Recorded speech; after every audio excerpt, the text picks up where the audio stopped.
Hello. Good morning, good evening, good afternoon, wherever you are in the world. Coming to you from not so sunny Orlando, Florida. How are you all doing today?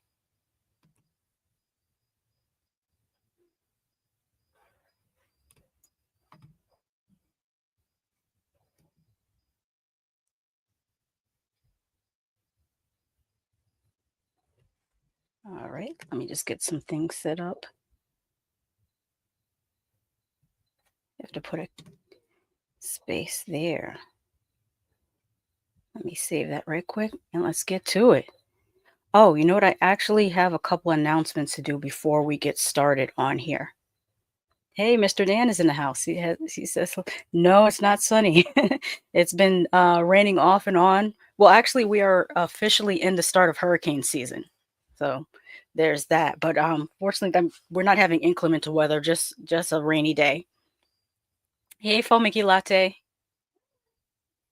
Hey, Chaz, what's up? I have just a few little, I guess, an order of business. Oh, you know what? I need to put my code on here before I start. Let me close that and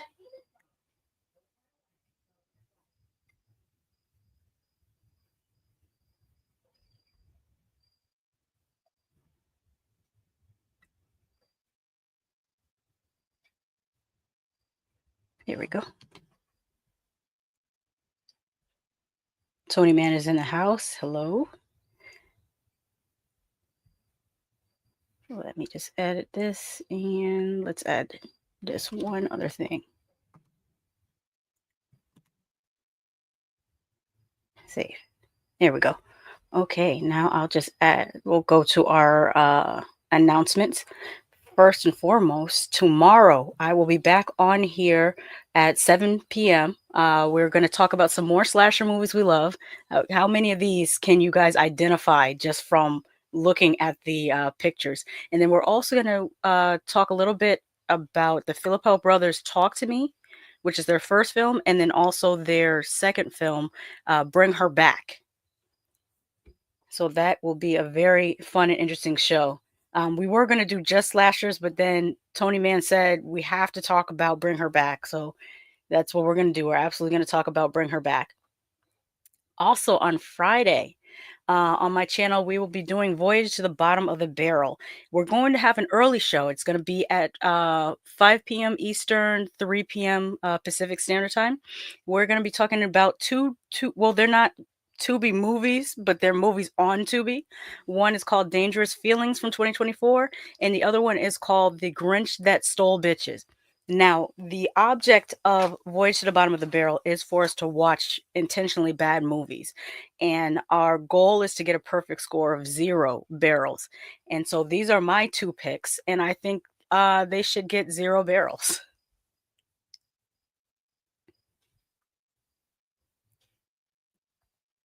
Mr. Dan says it's one of those 12 days a year we get cloudy. Oh, I mean, that's Tony Man says that.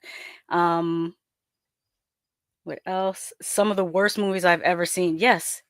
And you haven't even seen the worst that we've watched. You have not seen No Shark. And there was another one that was even worse than No Shark. Oh, I never remember the title of it. It's absolutely horrible. Mr. Dan says, "I see. We're getting rain again Friday." Mm-hmm. Yeah, yeah. The forecast says we're gonna rain. It's gonna rain again here tomorrow as well. Okay, so let me take this down and get into our first story.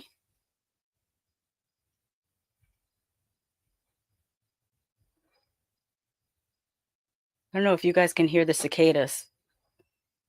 I can hear the cicadas outside. Whenever it rains, they start kind of getting even louder. And our first story is intentionally about Final Destination because I just thought it was interesting. And it comes to us courtesy of Screen Rant.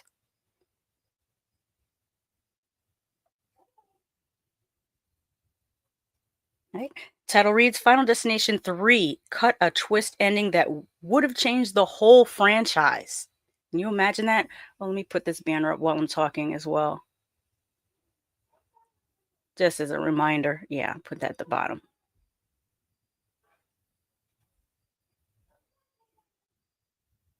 There we go. All right. Add. Final. Oh, is there an author? Colin McCormick wrote this for Screen Rant. So shout out to Colin McCormick.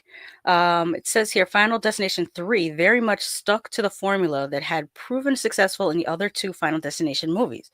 But the original ending would have offered a game-changing twist. The third movie in the Final Destination franchise continued the idea of a protagonist having a vision of a disaster, a roller coaster accident in this case, saving herself and others from certain death, only for death to target them to ensure it was never cheated. Oh, let me know if my audio is not good as well. I think it's good from what I'm hearing in my headphones. It sounds good. That's a notification about the rain. Yes, I know it's raining. Okay, where was I? Final Destination 3 was also the first movie in the horror franchise to not feature any of the survivors from the previous movie. As Final Destination 2 saw the return of, see, I always want to call her Claire Rivers, but apparently her name is actually Clear. And I just thought they were mispronouncing it in the movie. For some reason, I was like, why do they keep saying Clear instead of Claire? I guess her name actually is Clear Rivers, which makes sense because of the, Rivers part. Where was I? As Final Destination 2 saw the return of Clear Rivers, the sole survivor of the first movie. As it turns out, there were originally plans to include a similar bit of casting that would have been a nice surprise for fans in the final scene, while also hammering home how determined death is to claim every life that escapes its grasp. Final Destination 3 was going to connect to Final Destination 2. I'll show you some more images that they have up here. While Final Destination Bloodlines connects the franchise in some interesting ways, Final Destination 3's original ending nearly connected to Final Destination 2 with cameos from Kimberly and Officer Burke. Final Destination 3 concludes with Wendy, Julie, and Kevin having seemingly beaten Death's design only to randomly bump into each other months later on the subway, where they're presumably all killed when the train derails. Quote, they were unable to pull off the exciting twist in Final Destination 3. Perry reveals that they knew it was a thrilling idea for the franchise that could and would be used in the future. According to producer Craig Perry, the idea was originally to have Kimberly and Burke revealed to be on the train as well, where death would finally catch up to them. The two characters survived the famous log truck incident in Final Destination 2 and ended up being the only ones left alive at the end of the movie. As they seemingly defeated death for good, Final Destination 3 sought to shock fans with their deaths, cementing just how hard it is to cheat death in these movies, Perry recalls. Quote, they were going to die to tie the whole thing up to Final Destination 2. I love the idea, and we had it scripted, and we were going to try it. We were able to get one of two actors who were available, but the other one wasn't. If we couldn't do it all the way, we decided it was best not to do it at all. To have just one of them leave an open ending, which would make no sense in Death's overarching plan.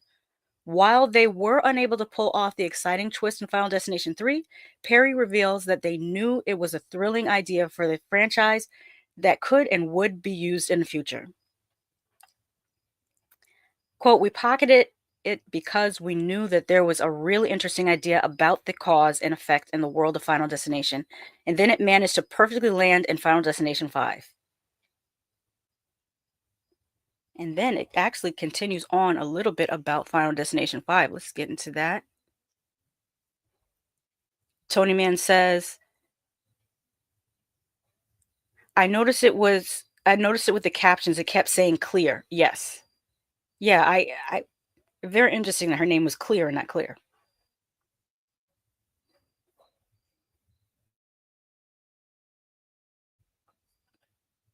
Okay, so this says Final Destination was right to leave this kind of twist until part 5. Kimberly and Burke's fate in the Final Destination franchise remains a bit of a mystery that Final Destination 3's original ending could have cleared up. However, that question is worth leaving unanswered, as the eventual use of this twist ending in Final Destination 5 was a much more impactful way of connecting the movies, while also making it well worth the wait for the payoff. Quote, "It is an ending that has gone down as the greatest twist in a franchise and has led to many fans naming the fifth movie the best Final Destination movie." I actually agree that it is the best twist of the franchise so far, because I think they're probably going to make a few more Final Destination movies because there's so much you can do with this. But Part 5 definitely had the best wraparound twist.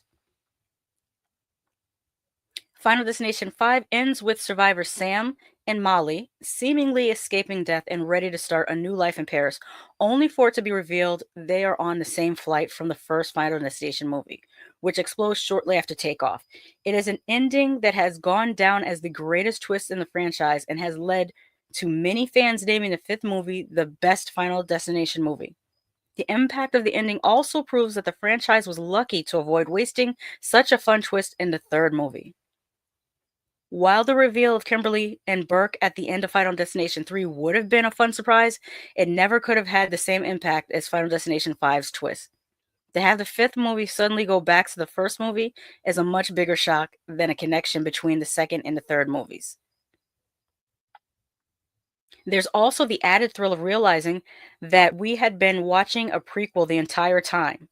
There were clues. If you notice their cell phones and their clothes, like when forget the character's name, but when she was getting on the bus and she had those capris, I was like, we haven't worn those since '98. and then you understand at the end of the movie that it is a period piece. There is also the added thrill of realizing that we had been watching a prequel the entire time. Also, while it might have taken fans a moment to remember Kimberly and Burke at the end of Final Destination 3, the sight of Alex Devansawa on the plane with Sam and Molly instantly makes it clear what was about to happen. The Final Destination movies have found a lot of success with a proven formula, but Final Destination 5 proved that it is a franchise that can still excite audiences with something completely unexpected. Again, that is from Screen Rant and written by Colin McCormick. Hobby View is in the house. He says, anyone notice the irony of 5 movies named Final Destination? Talk about false advertisement. Yeah, this is true. It's never final. It's kind of like The Last Exorcism Part 2. If it's a Part 2, then The Last Exorcism was not The Last Exorcism. Mr. Dan says, it's like The Never-Ending Story 2. I guess the first one ended, huh? Well, technically, it's the never-ending story. So there should have been like dozens of these movies. Did the Running Man ever run? He ran a little bit. Well, he dodged a little bit more than ran. But I didn't read the novel, so maybe he ran more in the novel.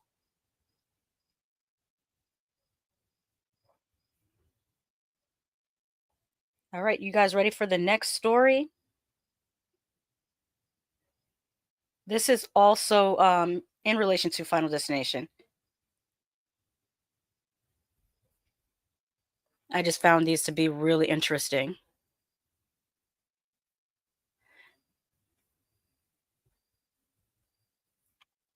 All right, this comes to us courtesy of Hollywood in Toto. There's the writer's name. I was almost about to say, is this another AI written article until I saw the writer's name, Barry Wurst. Title reads, the unofficial Final Destination film that trumps them all. Bloodlines deserves its box office success, but this film nails the saga's formula. James Wong's Final Destination is now 25 years old. Now, does that feel crazy to some of you as it feels to me? It feels crazy to me that this is 25 years old. Because then it makes me remember that Ghostbusters is 41 years old. Like, it's wow. Anyways, James Wong's Final Destination is now 25 years old, a 6-film franchise so far, and a celebrated horror series that fans have grown up with. The odd twist is that whereas most horror franchises have an iconic figure as a central antagonist, Wong's 2000 film has a concept, an unseen threat who does all the slashing. The murders come across less like acts of homicide than someone dying of being a severe klutz. Especially that first kitchen kill from the teacher in the first Final Destination. It's just all these series of things that everyone describes as a Rube Gold can't say it, Rube Goldberg style death, because it's just just the little crack in her mug leads to the liquor that she had in her mug leaking into her computer monitor, which sparks and causes an explosion that makes her fall backwards all the way into the kitchen, and then she reaches for the little towel and the knives come down from where she it's just something that would probably never in a billion years happen in real life, but it happens in this movie. Tom Baker says, yes, time is weird. Antonio says, horror news, I guess, but Shin Godzilla is getting you could have waited for me to announce that I do have releases at the end of this video, but since you have already mentioned, I'll go ahead and mention Shin Godzilla is getting a 4K release. You've never seen it, but I have. It's good, but not as good as -1. Yeah, Godzilla -1 is probably my favorite Godzilla movie, except for the first one, like the original Godzilla and then Godzilla -1. And if you watch them back to back, it's amazing. No problem. But just know I do have a segment towards the end of the show that talks about releases. Tom Baker says, I have your... Oh, wait. Hobby View says to Tom Baker, I have your dog. I don't understand that, but I will I will backtrack. So says the plot. A group of high schoolers, well, we know the plot to Final Destination, but in case you don't, a group of high schoolers gather at an airport to catch a red-eye flight. Only one of them, Alex Browning, played by Devin Sawa, seems aware of a feeling of danger in the air. Warning signs come from sounds and moments of deja vu. Finally, Alex and his classmates, which include Sean William Scott and Ali Larder, board the plane. We witness the plane take off and almost immediately burst into flames, which turns out to be a premonition. Alex saw the whole thing as a vision, freaks out, and is forced off the plane along with a cluster of classmates. The tragedy that suddenly occurs not only proves the premonition to be true, but makes the remaining teens slowly realize that they're in the path of death's design. That the end will be coming for them soon. The opening sequence, reportedly a pitch for an X-Files episode that never materialized, feels like the best of the Twilight Zone. More importantly, it feels like a companion piece to a terrific Kevin Reynolds directed 1985 episode of Amazing Stories called You Gotta Believe Me.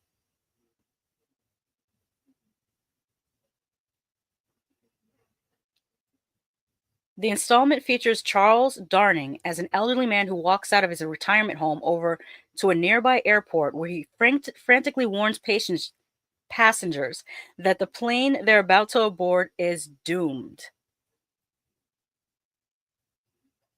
The first act of the Final Destination makes for a powerful first 30 minutes. The rest of the film is always captivating, but so silly. The same goes for the sequels, which all begin with riveting, violent set pieces that work so well that they carry the rest of the violent slapstick and redundant set pieces of teens dying from a major case of the oopsies. Until the new and wonderful Final Destination Bloodlines, the sixth sequel that deserves its surprise box office success, all of the prior installments suffered from starting strong, then flatlining long before the cast of characters did. I feel like this article took a left turn. Thought they were going to go more into that Twilight Zone episode. Final Destination Bloodlines is easily the best in the franchise so far, though fans of the series have their favorite spinoff and justly celebrate the single reoccurring touch, the casting of Tony Todd as a mysterious, all-knowing morgue attendant named Bloodworth. If Final Destination fans are revisiting the entire series in preparation for the new film, I have a suggestion for a double feature that extends outside of the series. In fact, a horror film released earlier this year is not only strikingly similar to Final Destination, but like its recent sequel, surprises for being so sharp and fully realized.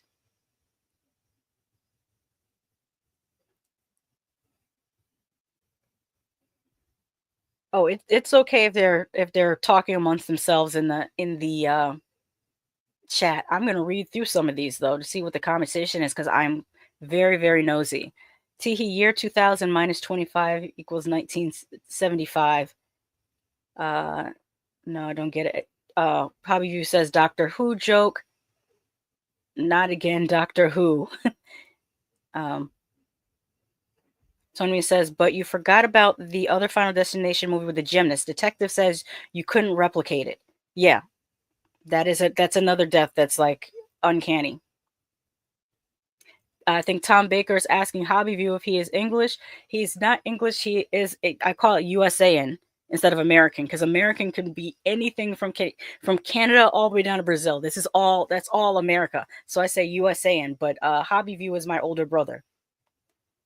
He has a channel that specializes in reviews, builds, and also live streaming about RC, helicopters, quadcopters, and planes. But I think the focus is more on planes. Correct me if I'm wrong. Yeah. And Tom Baker says, by the way, another New York actor, Tom Baker, was Jim Morrison's best friend. Cool. Oh, very cool. Were you named after him, Tom? Let me get back into this article. And the movie that they say is very similar to Final Destination is, I'm going to scroll down, The Monkey. The superior model is The Monkey. Osgood Perkins, who by the way, Osgood Perkins is Anthony Perkins' son. Osgood Perkins' morbid comedy that leans into Final Destination territory, but with more thoughtful meditation on loss and what comes after. Theo James stars as twin brothers Hal and Bill, who grew up aware of a toy wind-up monkey that, if activated, could kill an intended victim. How the toy monkey does it is where the Final Destination comparison comes in. The monkey is the evil totem who summons an invisible force that creates accidents. Upon inspection, the deaths created by the monkey appear to be random, messy, and attributed to human error. Nothing Theo James has done before prepared me for how strong his work is here. Yet James is better playing the good twin than the other one. Another slight problem is that the third act confrontation feels inevitable. However, the concluding moment somehow managed to serve up optimism, wonder, and savage gore. Perkins' film, a superior follow-up to Longlegs. I would say that too, that this movie was better than Longlegs. Where was I? Perkins' film, a superior follow-up to Longlegs, and his best film so far, is hilarious, gross, and engrossing. It begins with the premise of Stephen King's 1980 short story of a wind-up monkey and a childhood toy embodying childhood trauma, and provides the possibility of embracing life even as death is a certainty. Perkins makes this personal and harsh, but also leans into the comic possibilities of the scenario and concludes in a manner more hopeful than expected. In his first work post Longlegs, Perkins again demonstrates how vivid and frightening his work can be. There are some big jolts, but the shocks here are often countered by gallows humor. Perkins avoids the specificity of the period setting, even feeling mid-1980s at times. Despite the eventual contemporary period depicted, The Monkey never leans. I would agree with that. It does have that Tarantino thing where it's partially happening in the current day and then partially not happening in the current day, that uncanny feel, like how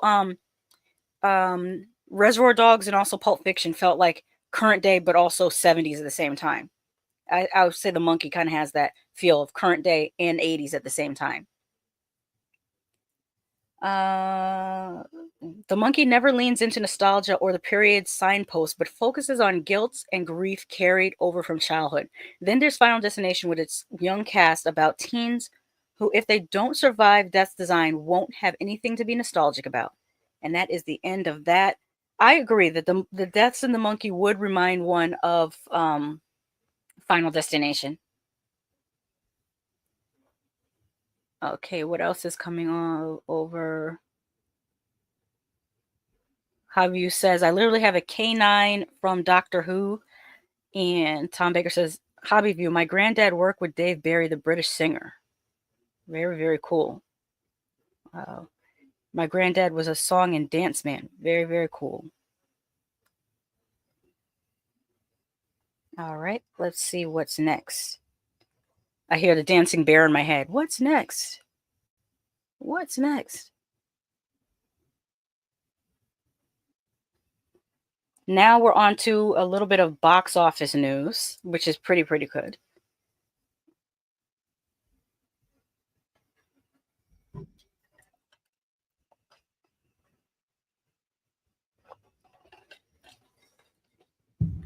This is also from Screen Rant, written by Adam Bentz. The headline reads, Sinners has now passed almost every Conjuring movie at the box office. Sinners has now passed almost every Conjuring movie at the box office. Written and directed by Ryan Coogler, who's known for Creed and Black Panther. Also Fruitvale Station. The horror film features Michael B. Jordan portraying twin brothers with criminal past, Smoke and Stack, who returned to their hometown in Mississippi Delta in 1932 to start a juke joint and face off against a horde of vampires. Sinners cast also includes Haley Steinfeld, Miles Catton, Jack O'Connell, Wunmi Mosaku. Wunmi did an amazing job. Jamie Lawson, Omar Miller, and Delroy Lindo. Well, the whole cast was amazing. Now, per Box Office Mojo, with a worldwide total of over 338 million and counting, Sinners has passed almost every Conjuring movie at the box office. The only one it hasn't passed is The Nun at 366 million. It says, see how Sinners box office compares to each Conjuring movie below, and I can show you the numbers here. So I'm going to go backwards. At the bottom, The Conjuring, The Devil Made Me Do It, which is understandable because I think to date that's kind of the worst Conjuring movie of the Conjuring movies. Next up is Annabelle Comes Home with 231 million. Then Annabelle with 257 million. Then The Nun 2 with 269 million. Annabelle Creation tops off at 306 million. The Conjuring, the very first one in the series, made 320 million. And The Conjuring 2 made 322 million. Sinners is at 338 million. And if it continues to go strong in the box office, it could possibly surpass The Nun at 366 million. And I believe it is still playing in a few theaters in 70 millimeter IMAX. Yeah, it's 70 millimeter IMAX, but that's not available in every state. So if you luckily have that style, like we have regular IMAX in Florida, but the only 70 millimeter is down in Fort Lauderdale at I think it's at a science center. But I think that's pretty cool news, especially for an original movie, not even just original horror, original movie that is not part of an already known intellectual property. That's not a sequel, not a reboot, not a remake, just an original story. And yes, there are some similarities to From Dusk Till Dawn, but there's also similarities from Dusk Till Dawn to Vamp, a movie that came out in 1986. So, it's a vampire movie. Like, there's nothing new under the sun. How many Dracula movies have we had? And nobody's moaning about, oh, it could be Dracula. There's like 50 Dracula movies. No one cares. All right, let me recalibrate and get ready for the next story here. Well, this one I'm going to have to, let me stop the screen to present because there will be a little bit of video in this. So let's just do this to make sure you guys can hear the video. Okay, so have you guys heard of this movie called The Other? No relation to the movie from the 1970s, all of the same name, called The Other. We have an exclusive clip. Let's open this up and see if there's a little bit of reading to do before the clip. Yes, there is. Okay, this comes courtesy of Rumour, and it's written by Michael Gingold. It says here, or I should say the title reads, exclusive clip, Night Frights in The Other. The nightmares are real for the family at the center of the chiller coming next month. Let me restart that. The nightmares are real for the family at the center of this chiller coming next month. I'm trying to edit this sentence because there's a typo and it my mind like clicked off because I see a typo and I'm trying to edit it through the typo. So third time's a charm. The nightmares are real for a family at the center of this chiller coming next month. Okay. The Other, no relation to the Thomas Tyron novel and its 1972 film adaptation of the same title, is coming to VOD and digital platforms June 13th from Quiver Distribution. Written and directed by Paul Etheridge, who also did Hellbent, with Final Destination creator Jeffrey Reddick as one of the producers. It stars Macklin, Dylan McTee, Evangeline Friedlander, Lily D. Moore, and the Saw series Shawnee Smith. The synopsis: after years of infertility, Robin and Daniel adopt Cathelia, a mute orphan with a dark past. But their dream turns to horror as eerie events unfold and Cathelia's behavior grows unsettling. As an evil force takes hold, they must fight for their family and their survival. I love a good creepy kid movie. One of my favorite creepy kid movies is Orphan. I love that one. Tonyman says, I erased the new Nosferatu from my memory. The meme from it is great, though. That "you must bounce on it" meme is hilarious. Tom Baker says, I still like movies with ghost hauntings. The most I rewatched, The Legend of Hell House, British 1973. It was low budget and so scary. I do agree with you, Tom Baker. The Legend of Hell House has an amazing soundtrack and score. So if you get to see that with a surround sound, it is very, very like interesting to hear all the different sounds they used within the movie to add to the creepiness of the story. And Tom Baker says, I watch a lot of 1970s movies. I do as well. 80s as well. Let's check out this exclusive clip from The Other.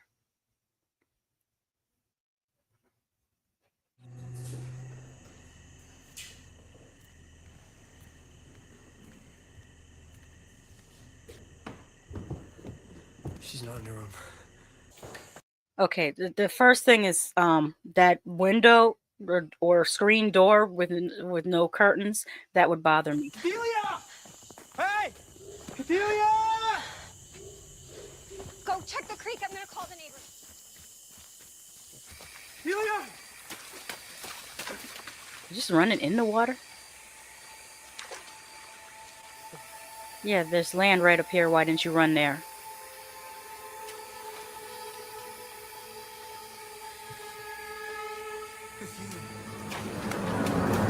All right, I like that camera work. That's not easy to do. And if they did it on location outside,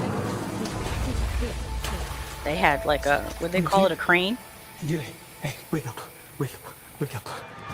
I just got you. It'll be okay. I got you. Daddy's got you. Daddy's got you. Okay. I'm in trouble. I'm my girl. Please.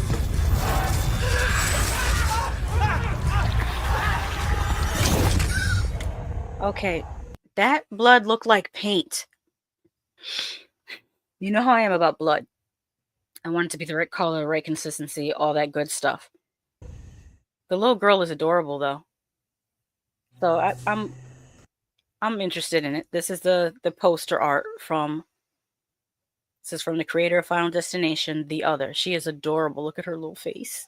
But she has a drill in her hand that's dripping blood. And a teddy bear backpack. I love this. So again, that comes out when, on the 13th? Let me see. Yes, June 13th on VOD. We have a new found footage movie alert. You know, that's Tony Man's favorite genre is found footage. What did you guys think of The Other? I know I paused it a few times. I have to do that because, you know, the copyright people will be on my ass. So I have to do that. But any thoughts on The Other, like the clip that they released?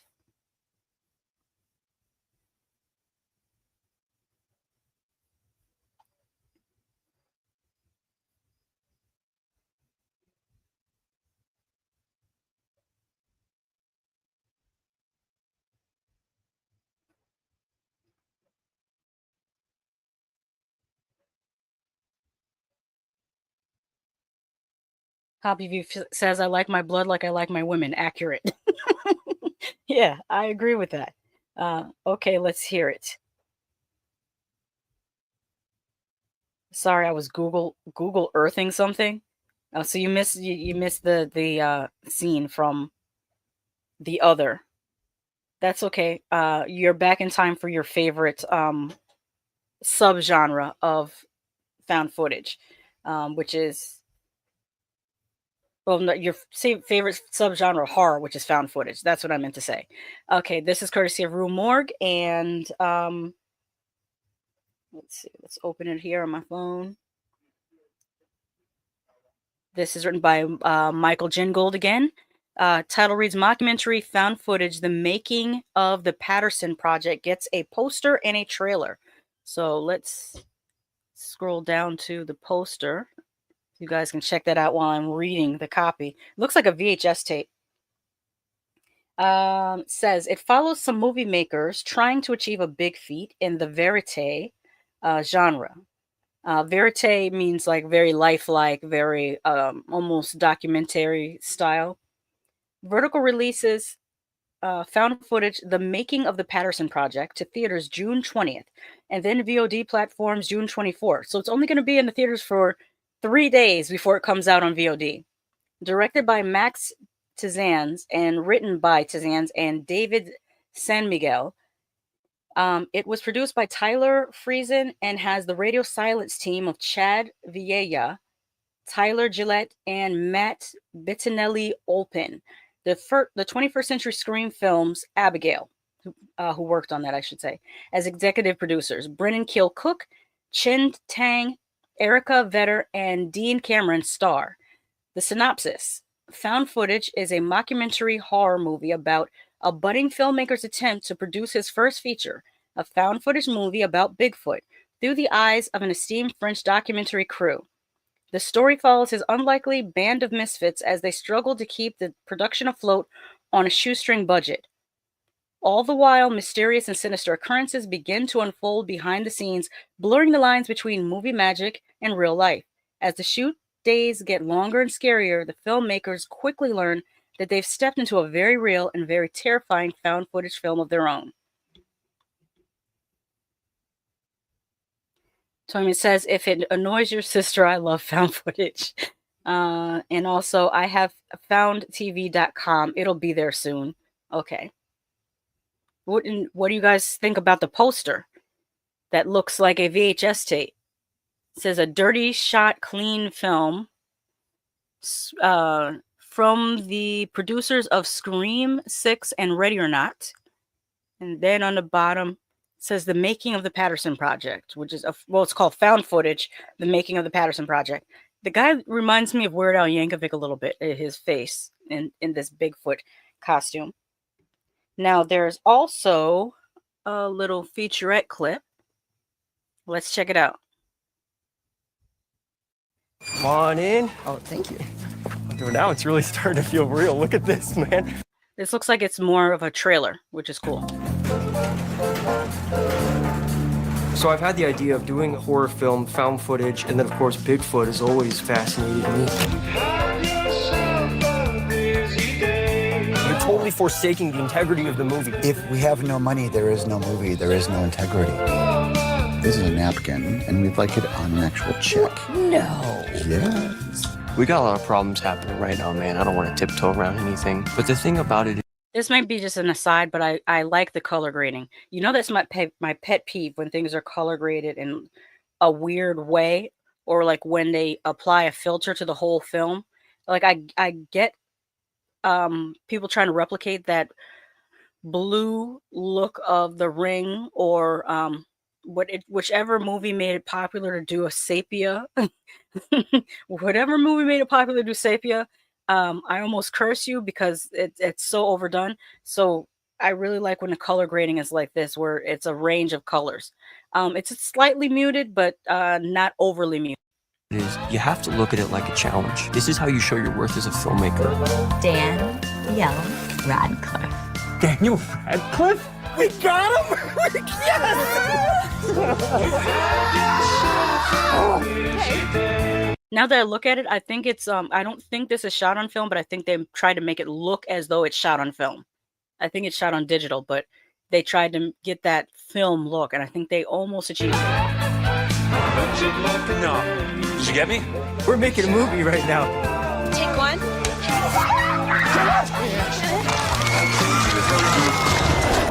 I was about to ask, where's the horror? Here it comes. Oh, Blair Witch. Oh, Blair Witch shot.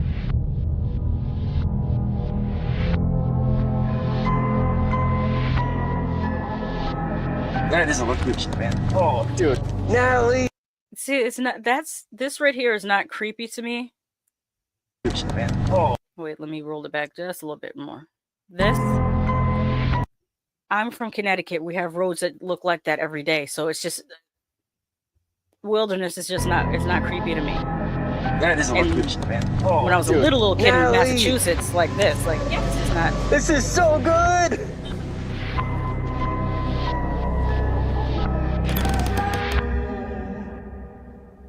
Okay, we're...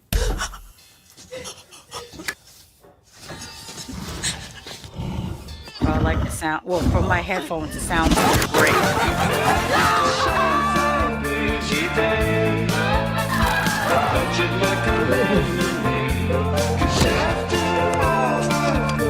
You make lemonade when it's not the fruit you wanted.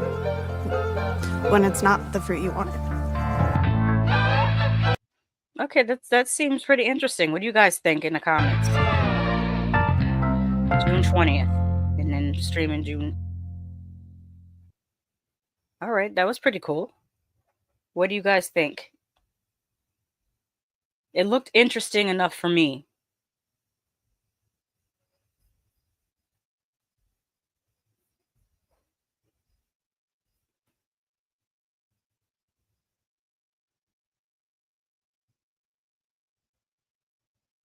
Tony Man says, I'll watch it and give it a review. Tom Baker says, I love Dean Cudney's style of filmmaking. And Tony Man says, don't you know every state around the Mexican border in Mexico are sepia? According to Hollywood, yes, but in real life, no. He also used a lot of blue lights, Tom Baker says. And then he also says, I think he's retired. Tony Man says, it's creepy to us city folk. Oh, that country road was creepy?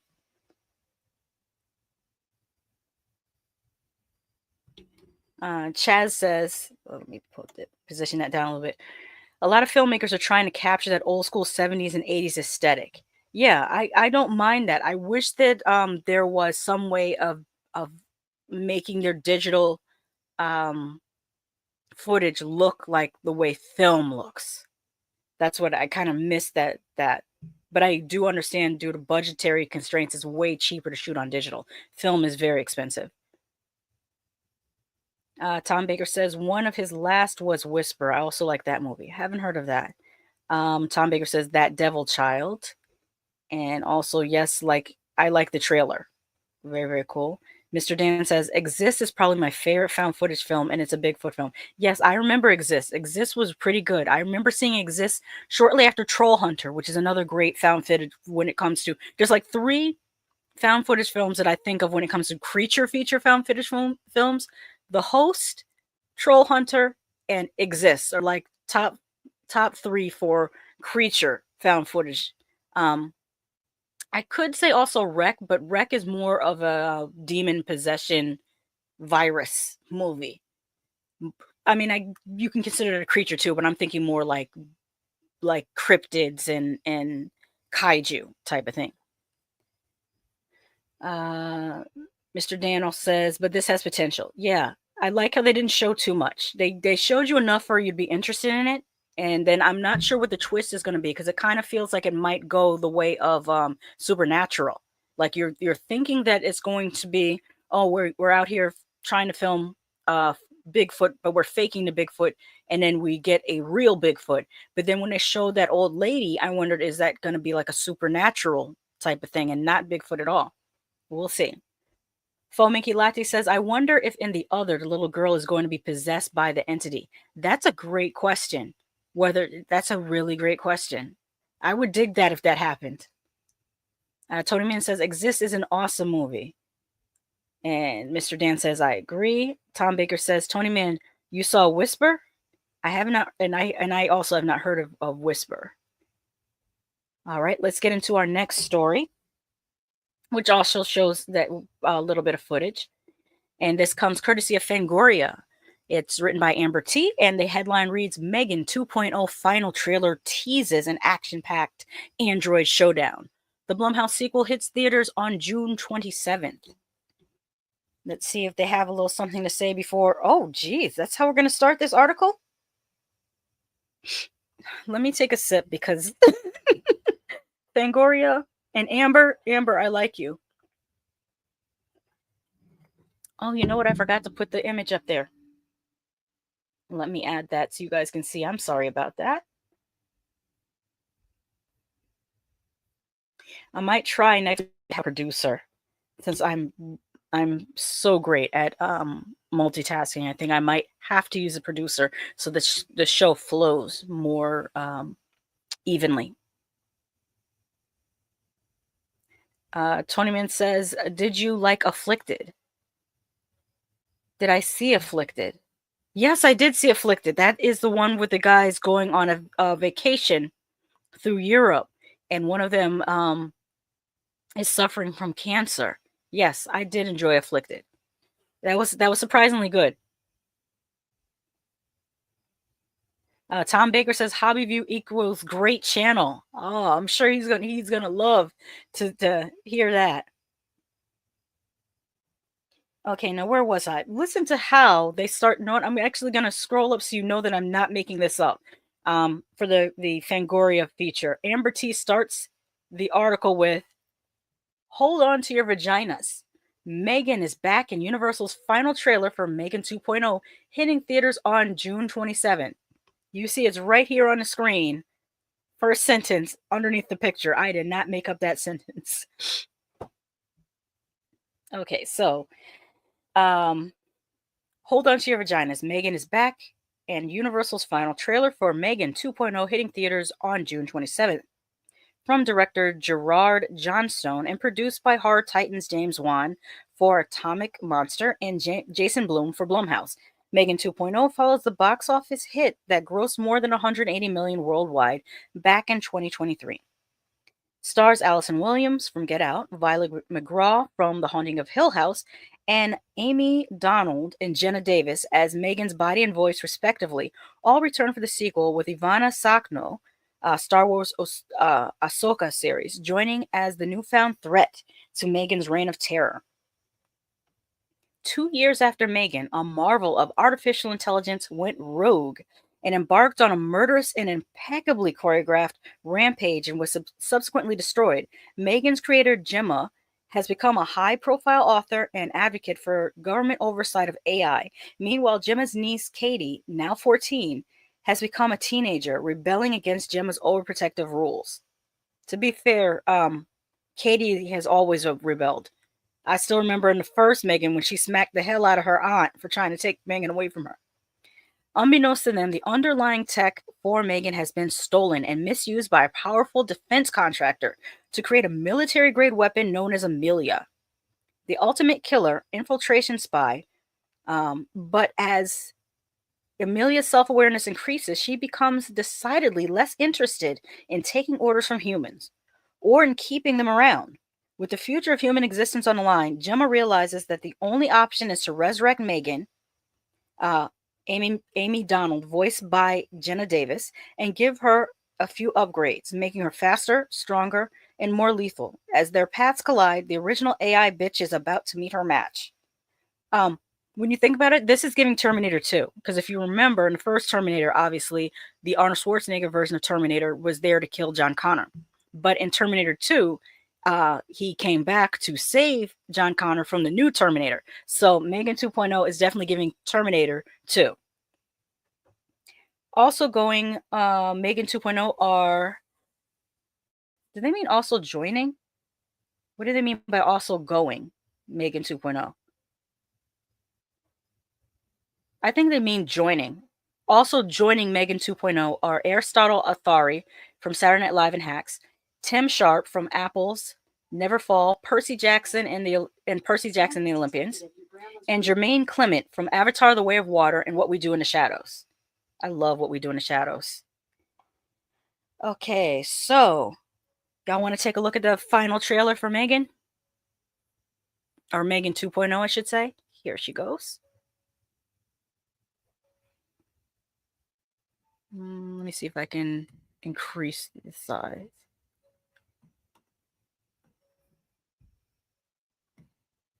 Oh, shoot. That is not what I... No, it's not going to let me do it because I was trying to increase the size, but it won't. So we'll just go with it. Yes, it's me. What a shock, etc. Oh, by the way, I did review the first Megan in cosplay, and I made my costume of Megan. Thank you very much. Had a great wig, too.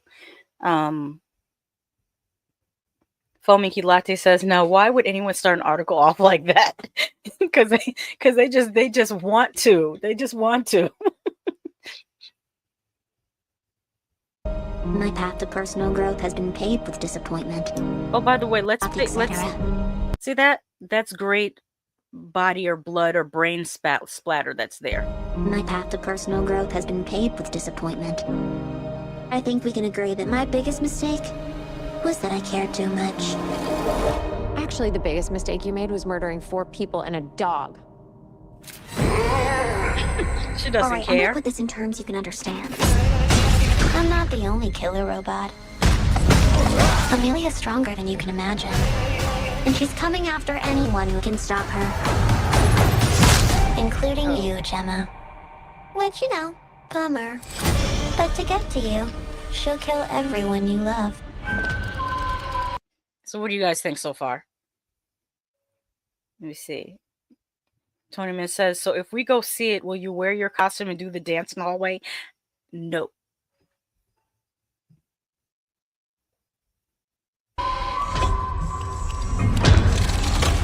Including Katie. They shouldn't have showed that. Man, why would they? They shouldn't have showed that because that would have been such a good, like, surprise. You guys want me to finish just show the rest of this because I feel like it's spoiling too much in the movie. I'm gonna take a vote in the chat. Thumbs up, play the rest of the trailer. Thumbs down, don't play the rest of the trailer. I'll wait a second for you guys to vote because that was spoiling just a little bit much for my taste.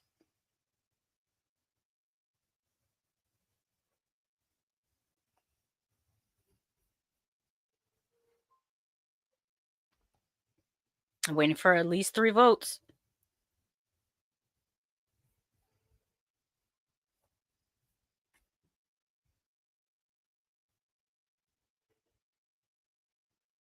Come on, you guys got to have an opinion.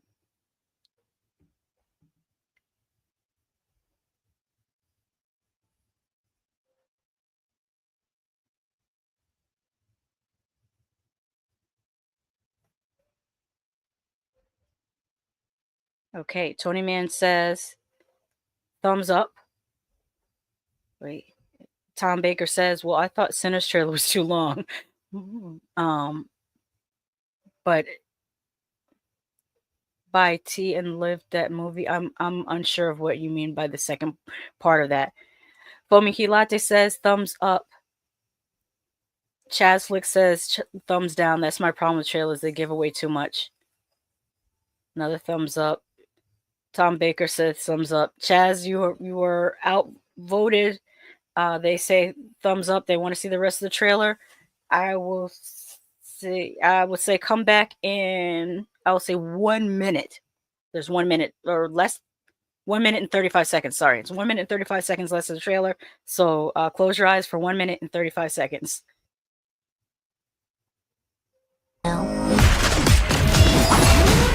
Here's a clue. It's Megan, bitch. I feel like that outfit is underwhelming. I take almost no pleasure in this. Why would you want to help us after what we did to you? I was programmed to protect Katie. She's the only thing that matters to me. I guess I must be your chance at redemption. I'm sure you had no intention of Whoever does the cosplay of that is murdering gonna people. kill it at every con. Right? Megan. Hold on It's to gonna your be campy as hell. vagina. Is that Megan's car? That was cool.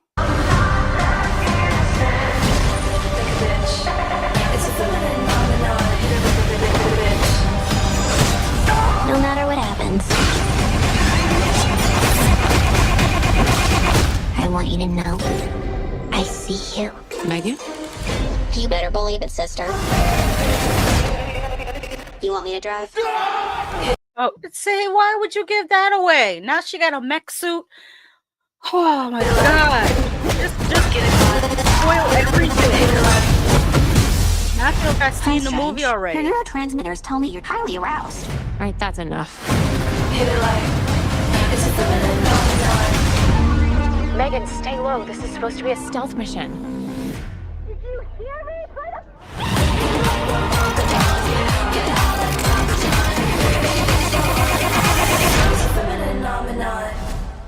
I don't know. Notice it says based on characters created by Akela Cooper and James Wan. Shout out to Akela Cooper again, screenwriter. I believe she also worked, and did she also work on no, she didn't do Barbarian. It was something else she did. Malignant. She wrote Malignant. Akela Cooper, shout out to her. She got a story by credit as well. And Gerard Johnson got a story by credit. Y'all showed way too damn much in that trailer. There's like, you left nothing to the imagination. Let me see what you guys thought. Tom Baker says, yes, okay, this is an okay trailer. And Tom Baker also says, I like the movie Sinners, autocorrect and typing. Oh, no problem. Yeah, Sinners is great. Tonyman says, chances are you'll forget what happens anyways. This is true. I do have a bad memory.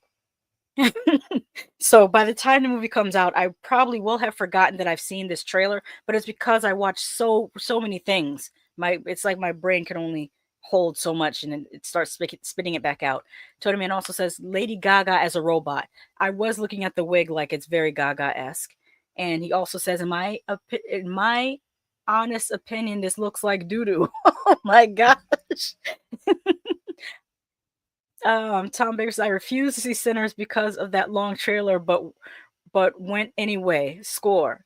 Yeah, I think because so much happens in the movie Sinners, because the runtime's over 2 hours.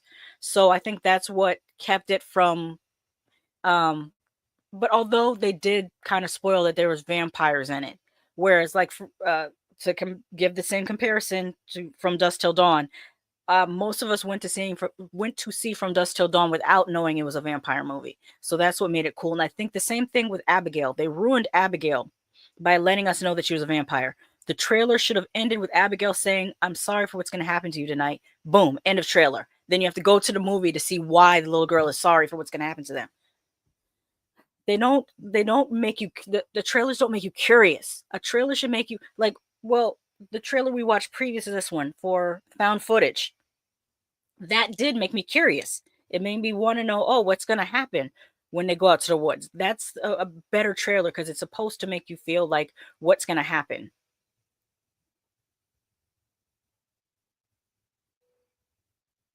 Let me reread this because Tom Baker clarifies. I refuse to see Sinners because of that long trailer, but went anyways. Score 9 out of 10.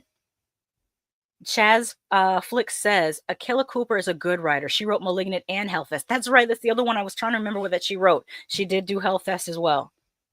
Foaming Hilate says the second Megan movie might not be as good because the writer and cast are more aware of themselves. Yeah, I agree. I think that's why I think they're trying to lean more into comedy. And I mean, the first Megan was campy, but this one seems over the top campy. We will see. I'm hoping that they didn't just show all of the interesting parts during the trailer, but we'll definitely see. This is a good practice. Chaz Flick says second and third trailers I try to avoid. I have to agree. I have to do a little bit of a commercial break, and then I'm gonna come back with the second segment of the show. So let's do that. Let's and then we'll do this ad break. Okay.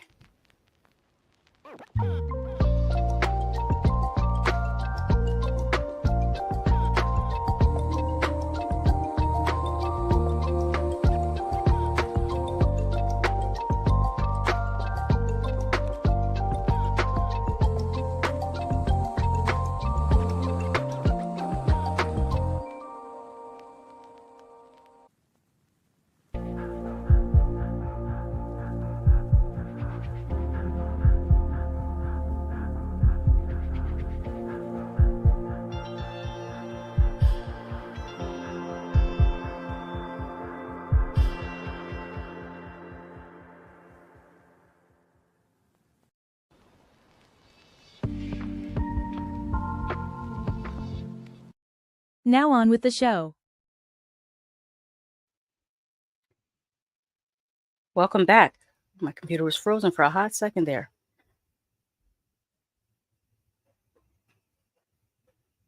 Let me just line up a couple more things. I have like a million tabs open.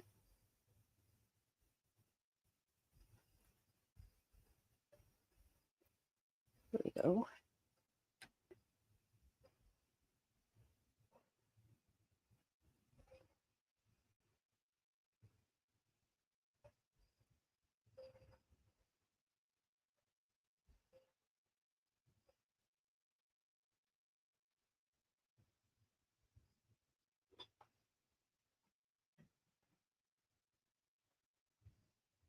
Okay, all set. Okay, let's present again.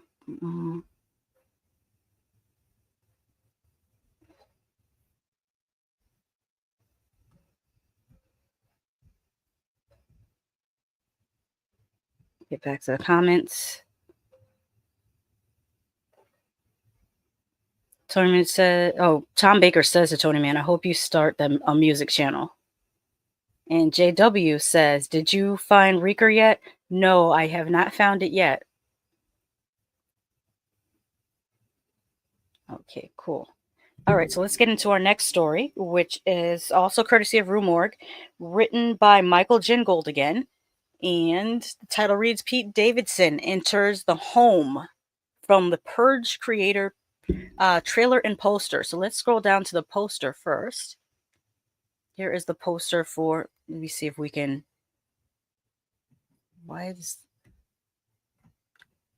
there we go. Get the whole poster on screen.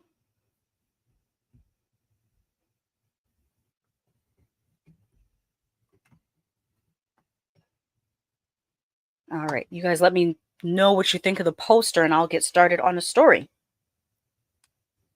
It says, the homage to 1970s horror is coming next month. I would have written that as this. This homage to 1970s horror is coming next month.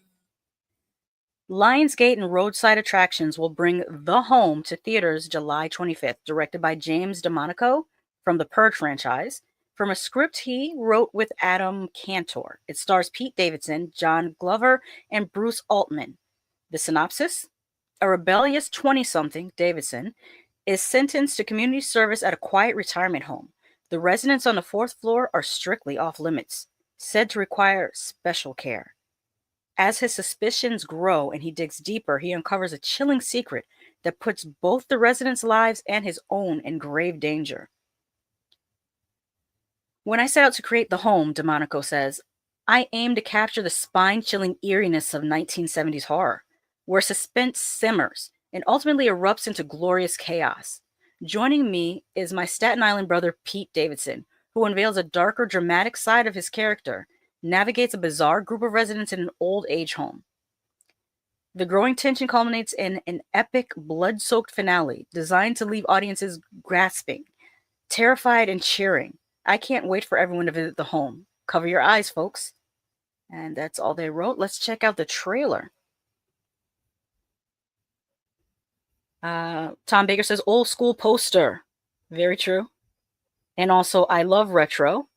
JW says you will love Reeker when you have watched it. Thank you, JW. Let's get into this Pete Davidson movie. Check out the trailer. Oh, you know what? You guys might not. I have to reset this up because I don't think you'll be able to hear that. Hold on, let me stop the screen and start it again because the way I set that up, I don't think you'll be able to hear it. Let's try this again.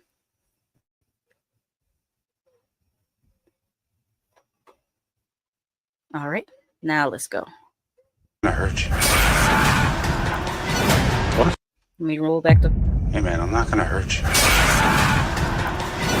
What is going on?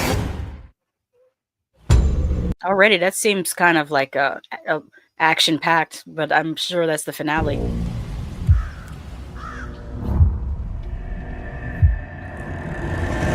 You saw how clean this place was coming in? Yes, sir.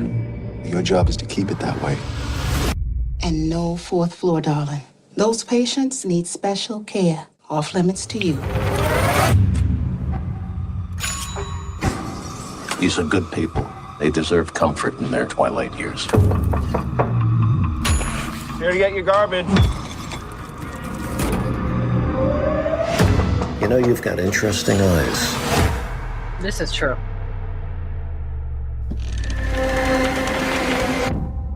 There's something very wrong with this place. Find the mark Something one. terribly wrong. So what do you guys think? I'm pausing it in the middle. Do you guys think it's supernatural? Do you think it's like a case of sundowning, which is like a medical condition that some elderly people come down with, where they it's like a form of dementia that only happens at night for some reason. It was explored a little bit in The Visit, which do you like I should ask a secondary question. Do you like the subgenre of hagsploitation? Well, I don't know whether these would be considered hagsploitation or would they be considered like eldersploitation? Because I think when I think of hagsploitation, I think of stuff like Whatever Happened to Baby Jane, whereas eldersploitation is giving more like The Visit, like X, like what other? Oh, what was that movie with Brandy, where the woman kept calling her Belinda? The Front Room. These movies that are just about creepy old people. I don't know what you want to call it, eldersploitation. It's just one of those things.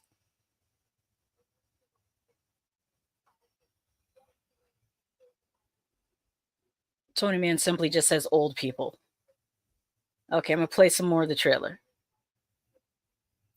Oh, Tony Man says the grandmother, Rosario. Yes, and Rosario, well, that character was kind of deceased for most of the movie, so I would kind of put that in a little bit different category. Let's see what else this trailer thing.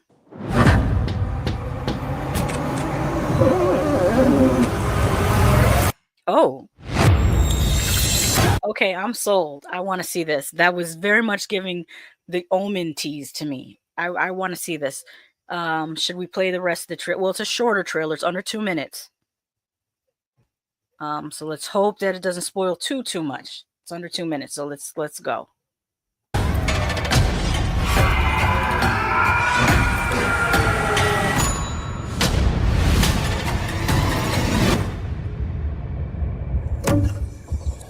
A lot of blue. Hey man, I'm not gonna hurt you.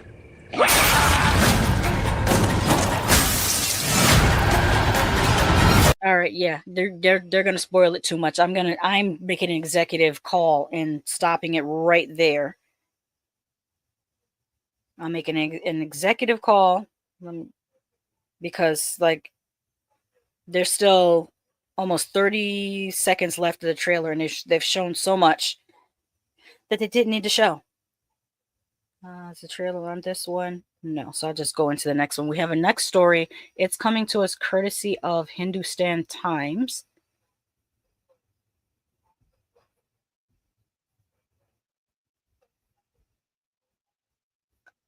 Very interesting story. This is a story about a screenplay, which we don't often get. Let me get that there. Like I said, this is a courtesy of Hindustan Times, written by Santanu Das. Headline reads, Weapons trailer. Insane $38 million script of this movie caused a massive bidding war. Jordan Peele fired staff for it, allegedly. Okay, so it says here, Weapons, the upcoming horror movie directed by Zach is it Cregger? I'm going to say Cregger, led to a fierce bidding war 2 years ago. It stars Julia Gardner and Josh Brolin in lead roles. Here, let me put up the image for it.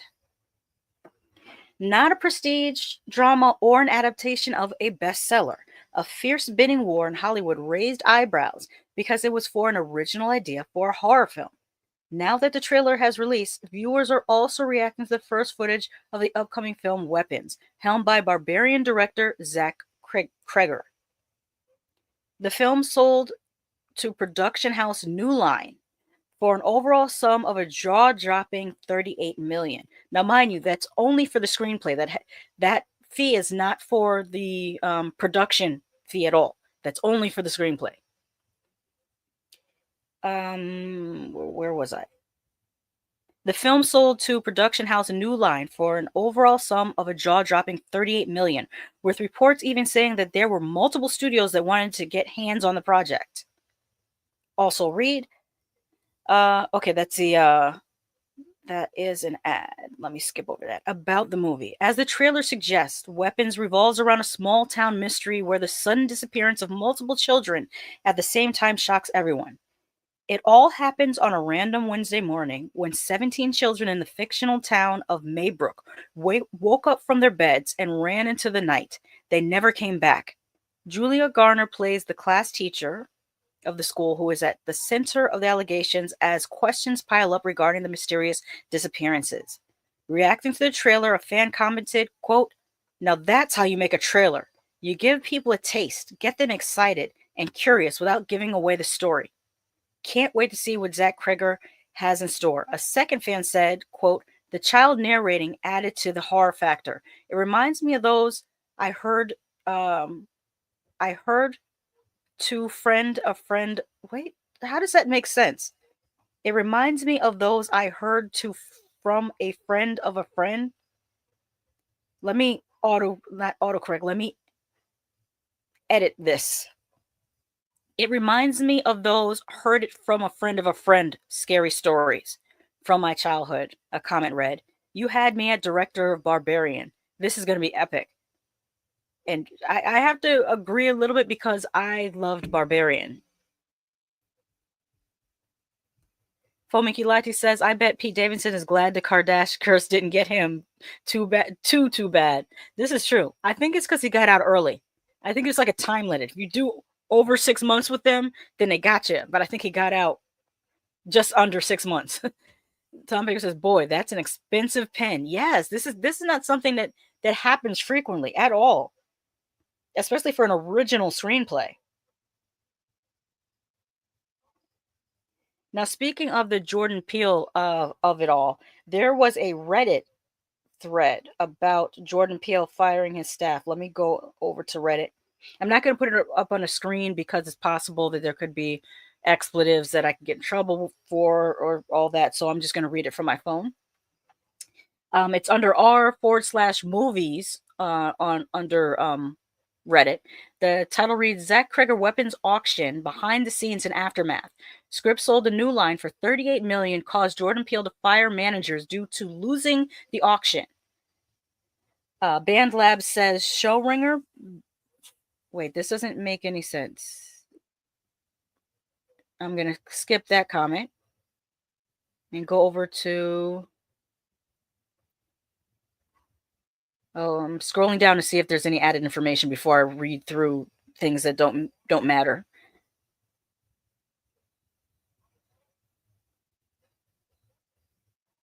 Someone rewrote the title as "New Line Cinema outbids Jordan Peele for Zach Cregger's Weapons for $38 million."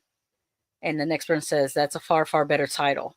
And they, Mo Ruff, who wrote the title, says, "Benefit of designing newspapers for 8 years is you learn to write a decent headline." Long Dusty Road says, best I can tell, the guy who made Barbarian has a new script and there was a bidding war. Jordan Peele tried to buy it, but lost. Peele and the Barbarian guy have the same manager, and after he lost the bid, he fired his manager, who was also the Barbarian guy's manager. There's no sources for this. This is all a rumor. There's no source that says that Jordan Peele actually fired anyone. So someone whose name is just deleted says, pretty sure this included Cregger's salary and production budget, given it's going to be pretty hotly anticipated. It seems like an easy call and actually kind of low. Surprised Monkey Paw didn't go higher. I could see this easily pulling in 100 to 150 million at the box office.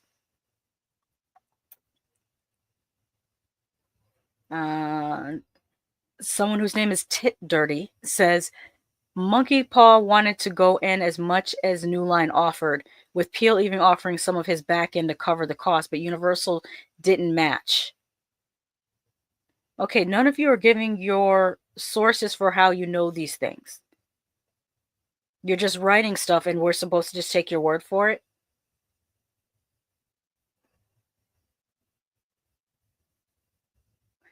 All right, so I'm going to get out of Reddit because this is like, it's not giving me any. Sometimes you get extra details on Reddit, sometimes you don't. This is one of those times that you don't. It's just it was a waste of my, however, minute and a half to 2 minutes that that I went on there to look for more information about the whole management thing. But I have not finished talking about weapons. We have a Bloody Disgusting article that's about weapons as well.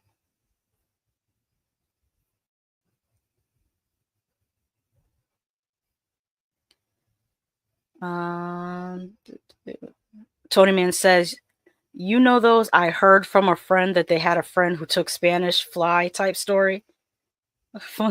Foamicky Latte says, trust me, bro. Yeah, that's about the size of it. It was a whole thread of trust me, bro. Oh, my neck.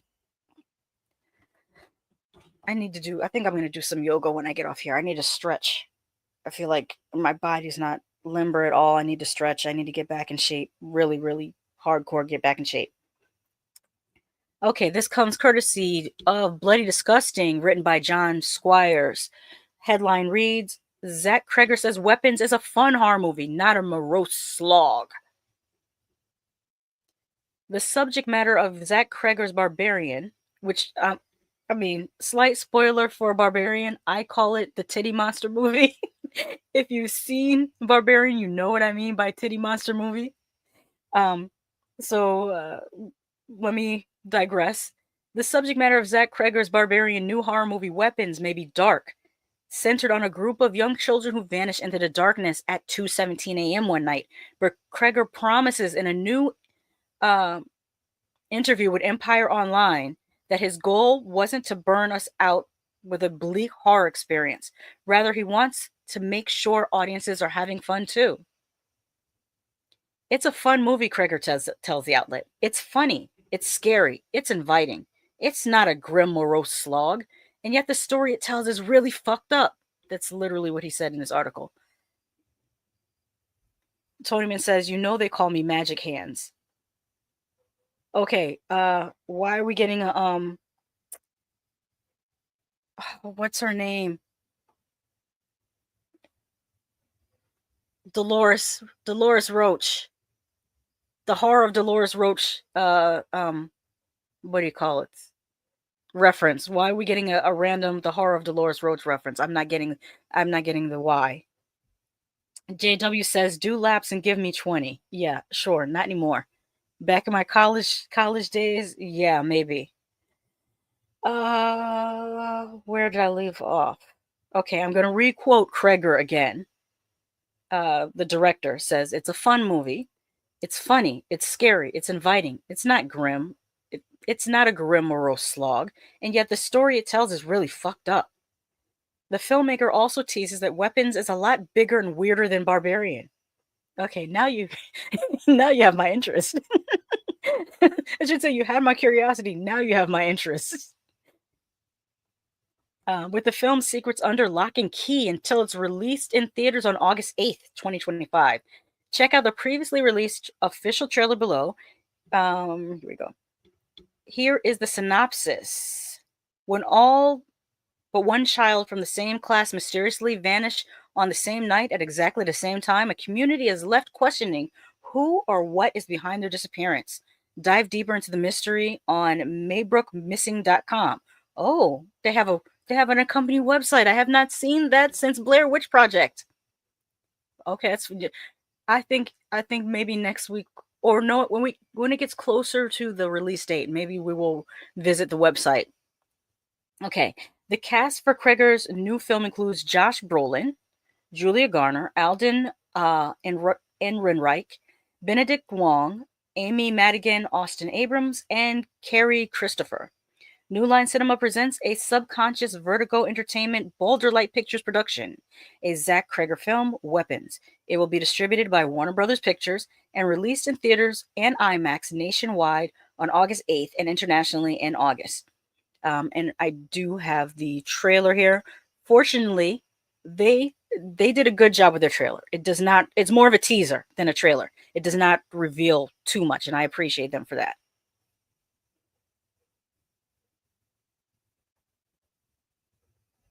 JW says to keep you limber. Tommy says, you said your neck hurts. It was an offer and a tie into the stream. Thinking on my feet.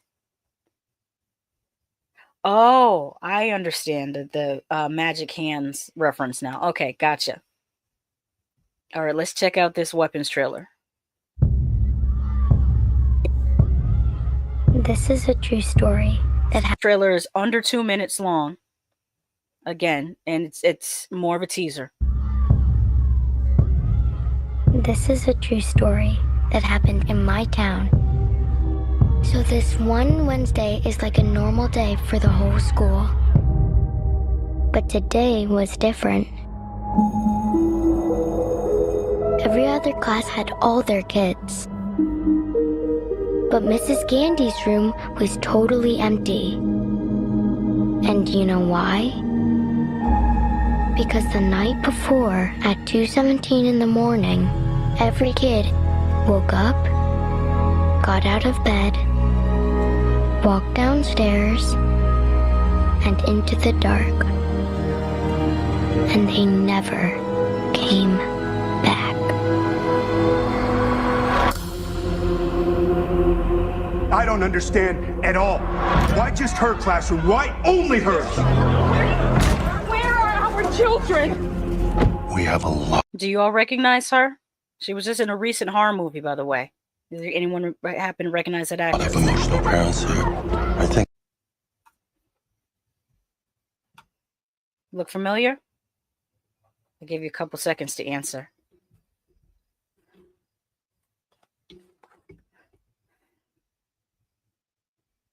Tony Man says, "Am I Joey Lawrence voice?" Whoa. JW says, "Staying on topic. When it comes to woes, I think the best woe has got to be Keanu Reeves." Whoa. No one recognizes her? Nobody? Like Bueller. She was just recently in the Wolfman movie. All right, let's get back to it. I think it's best if you keep some distance from this place.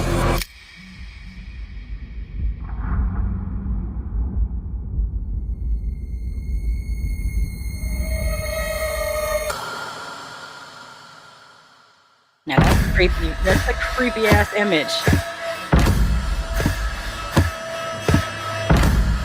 Matthew, where are you?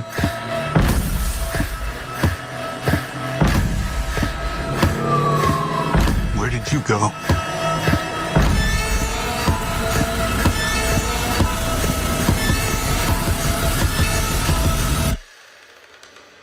This is where the story really starts. That's a creepy image too. Look at that. Now, what makes this trailer interesting and what I feel doesn't reveal too much is because it shows one of the main characters waking up in bed.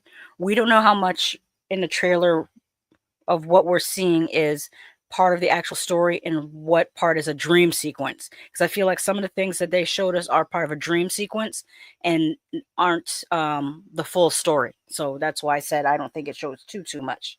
It could still stand to show a little bit less, but I see that line that they have to stand on to make it interesting enough for people to come to see, because the title is not interesting enough. I think that's what it is. You could have shown less in a trailer if your title was more, how can I say it? More compelling is the word than Weapons. Weapons is right now, because I don't know what this story is going to end up being, but right now Weapons is not a compelling title like Get Out was a compelling title. Poltergeist, that's a compelling title. Weapons is not the most compelling title. Fomicky Lati says small towns are already creepy as it is. I grew up in a small town. I guess if you're not from a small town, it could feel creepy, especially when everything's closed after 6 p.m. I guess if you're not used to it, it could definitely feel creepy. But I remember walking home. We used to walk. It was funny. It's so dead in my small town. As teenagers, we used to walk home in the middle of the street just because we knew there was no cars, or virtually no cars driving at that time. So we just walk home in the middle of the street. Tom Baker says, old school trailer. It was good. Tom Baker also says, it reminds me of the trailer from Stir of Echoes, and I love that movie. Yes, Stir of Echoes. I remember being really creeped out by that movie. I need to rewatch it. I just remember the fingernails. There's like a scene where the girl is like, her fingernails are breaking on the ground, and it always like, it squigged me out. JW says, I think she was on Netflix with Jason Bateman. If you're talking about the Ozarks, I didn't watch the Ozarks, so I can't say for sure. Tommy says, the kid narrator in Weapons reminded me of the original Hatchet trailer. Yeah. All right, what else do we have coming up? I have another trailer. This is going to be first. I've seen the Weapons trailer before we did the show, because I believe we played it on what we watched last weekend podcast. So the next trailer is actually going to be a first time watch for me. So it's going to be a first time reaction. And we will go ahead and share the screen again.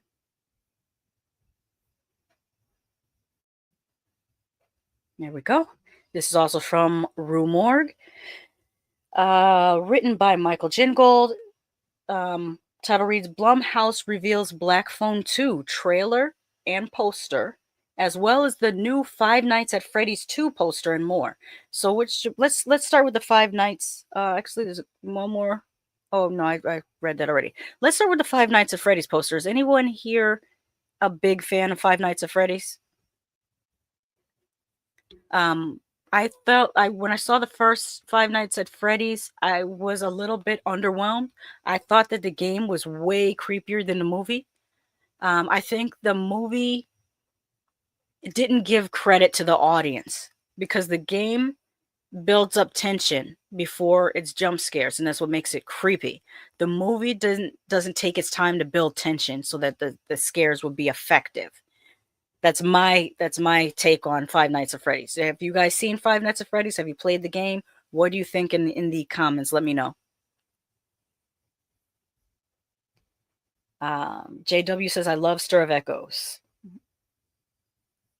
All right. While you guys are giving me your opinions on Five Nights at Freddy's, I'm also going to scroll up to the new Black Phone poster, which I'm sure most of you have seen already. I'm the one that's late to this, but I wanted to wait till today so that I could do this with you guys. Okay, so the article reads, Fright Factory is bringing on the sequels this fall. You know what? I have to say this one thing about the author here. Michael Gingold. I don't know if English is your first language, is your secondary language. You don't have to put a the at the beginning of every sentence. You wrote this as the Fright Factory is bringing on the sequels this fall winter. You could have dropped the and just put Fright Factory is bringing on the sequels this fall / winter. I think it has a little bit more impact if you leave off the. It's just an opinion. Don't take it personally, just an opinion. JW says about the poster, is that a lizard? No, it's not a lizard. It is the mask from the first, unless you're talking about the Five Nights at Freddy's. No, it's definitely this poster you're talking about, the black phone. No, this is the mask from the original black phone. And JW is talking about Ozark, so she might have been, that actress might have also been in Ozarks with Jason Bateman. Tony Man says, yeah, I loved Five Nights at Freddy's. Rolls eyes. Okay, so that's sarcasm. All right, back to the black phone. Blumhouse founder / CEO Jason Blum celebrated the company's 15th anniversary today at the CCXP Mexico event, unveiling early looks at some of their most anticipated releases. These include the posters seen here for The Black Phone 2, pictured, and Five Nights at Freddy's 2, coming to theaters from Blumhouse and Universal October 17th and December 5th, respectively, along with the trailer for Black Phone 2 and a sizzle reveal for Blumhouse Games.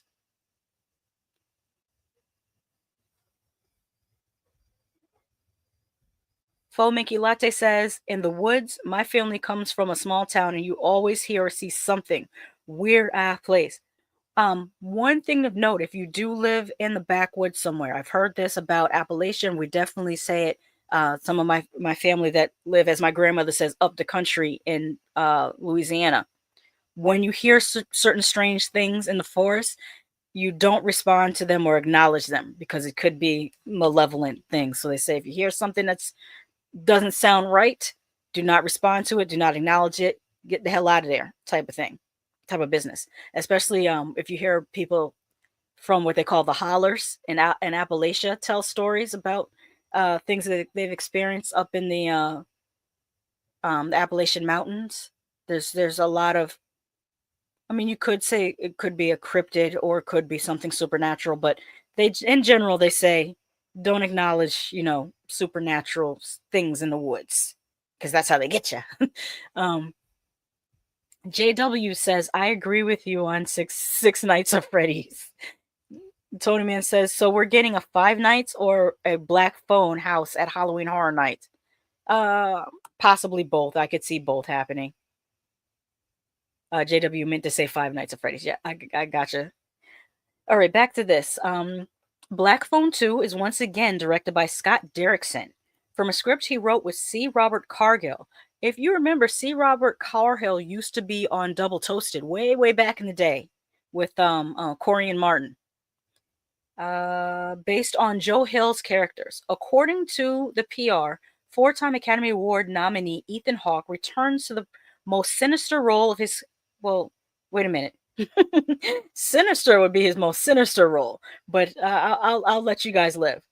4-time Academy Award nominee Ethan Hawke returns to the most sinister role of his career as the Grabber, seeks vengeance on Finn, Mason Thames, from beyond the grave by menacing Finn's younger sister Gwen. The cast includes an Oscar nominee Damien Bichir from The Nun as the supervisor of the camp, Ariana Rivas as his niece, Miguel Mora, back from the original, as the brother of one of the Grabber's victims, and Jeremy Davies, returning as Finn, and Gwen's father, Terrence. Other new cast members include Maeve Beatty from Beau is Afraid and Graham Abbey. Now in Five Nights at Freddy's news, Five Nights at Freddy's 2 sees Emma Tammy back to direct more animatronic terrors. As for Blumhouse Games, following the strong reception to Fear the Spotlight, the company's debut title featured an original horror story. We're doubling down on the bold, inventive takes on the genre. The company will soon unveil release windows for the 3 distinct and terrifying experiences. Crystal, a first-person action adventure set in a twisted vision of Spain. Sleep Awake, a psychedelic descent into the space between sleep and death. And Grave Seasons, a game that combines family fishing and hunting a serial killer. Plug, a brand new co-op horror title is on the horizon. So let me repeat those games again because I'm not used to announcing games. So that's a new one for me. So I'm going to repeat them one more time. The company will soon unveil release windows for the 3 distinct terrifying experiences. Crystal, a first-person action adventure set in a twisted vision of Spain. Sleep Awake, a psychedelic descent into the space between sleep and death, and grave seasons. A game that combines family fishing and haunting a serial killer. Then it says, Plug. A brand new co-op horror title is on the horizon. So Plug hasn't come out yet, but they're announcing that it's in development. Fomiki Latte says, family lore. If you hear someone calling your name, you are never to answer. This is true. I've heard that as well. Tom Baker says, I liked Sinister, but I thought something was missing story-wise. I could see that. I can see that. All right, so shall we take a look at the Black Phone 2? This will be my first time watching 2. Yay. Let me know if there's any audio issues.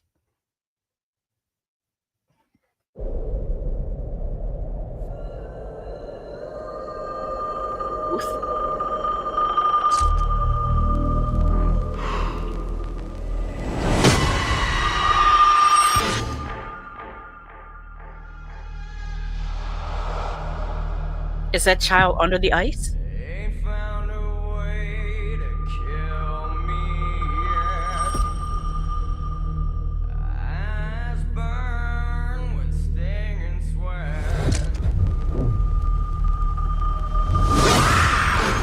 I had a bad dream. What's funny is it's giving like these Super 8 or it could be 16 millimeter sections that automatically, I don't know why are we creeped out by old media? I don't know why it's creepy. Why 16 millimeter?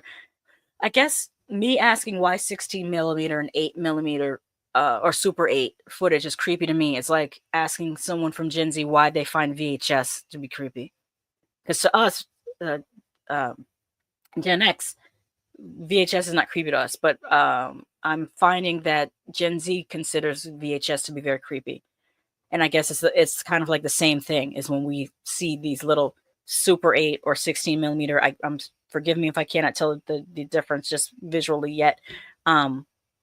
It's a little creepy. I mean, I don't know why that footage just lends itself to being creepy.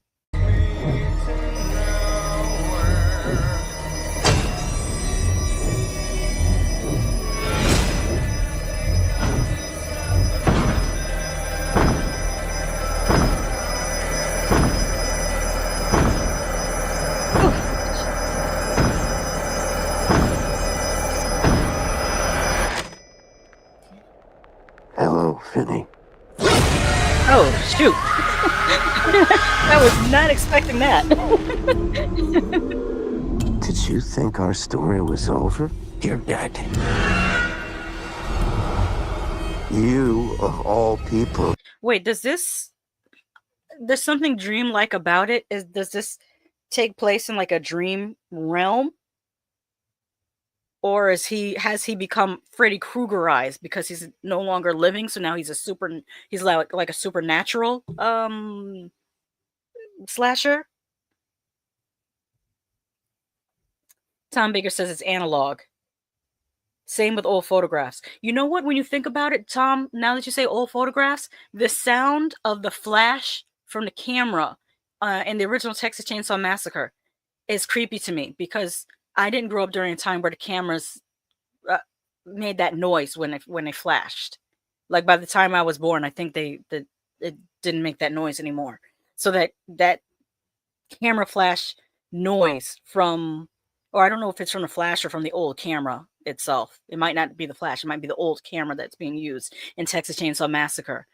That sound is creepy to me. But I'm sure to someone that's a generation before me, they're used to that sound, the camera sounding that way, so it's not creepy to them. So when you said photographs, it made me think of that. JW says, good song by Alice in Chains. It's my first time hearing the song. I don't recognize it. But let's get back into this trail. Are you guys getting a Freddy Krueger vibe from this? Or is it just me? I feel like there's something supernatural. Well, literally it would have to be supernatural because his character died in the Black Phone. So if he's coming back from beyond the grave, it's automatically giving kind of Freddy Krueger, but some of the imagery is very dreamlike. So let's see. No, the dead is just a word.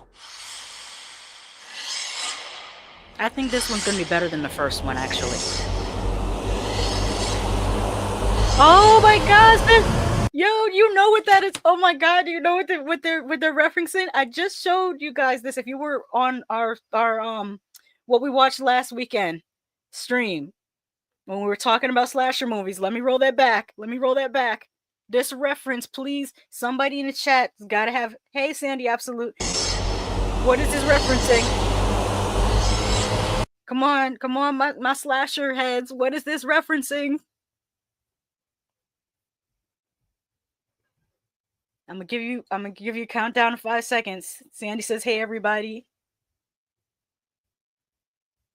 What is this referencing? No, not the thing. Tony, man, I just showed it to you. I said slasher movies. Remember we were talking about slasher movies and we showed some of our favorite scenes from slasher movies? No, not the fog. Tony, man, and Chaz. Yeah, no, slasher is a specifically slasher movie. I'm gonna count down 5 1,000, 4 1,000, 3 1,000, 2 1,000, 1 1,000. JW says it's called The Rooster. No, Curtains. You guys have never seen Curtains? In Curtains, the slasher literally skates up to someone with a sickle. I feel like this is a direct reference to Curtains.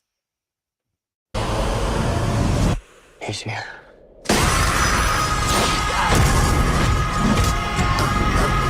Oh, see? Didn't I tell you? That's absolutely some Freddy Krueger stuff.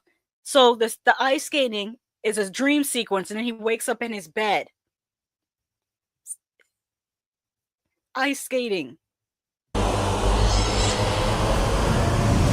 He's here. See right there? He gets thrown up. That's the dream sequence. Now he's in his bed. Getting choked. So that is some Freddy Krueger-ish right there. So we're referencing two different things, Curtains and Freddy Krueger. I feel excited about the Black Phone 2 now, because the first one I was very ambivalent about the first Black Phone. As a matter of fact, I almost fell asleep on it. That's like the only thing that made me fall asleep faster than the Black Phone was probably what was that Cronenberg movie where the guy had the ears all over him and it was all a bunch of weird stuff. That one I fell asleep twice during that. Crimes of Future Past, I think it was called. Crimes of Future Past. I fell asleep twice on that. The Black Phone I almost fell asleep on. So I not that it was terribly bad. It wasn't, I would never describe it as a bad movie, but it didn't hold my interest. I felt like it was a very well-made movie. Everything looked great. It was acted well, but there's something about it that just didn't hold my interest.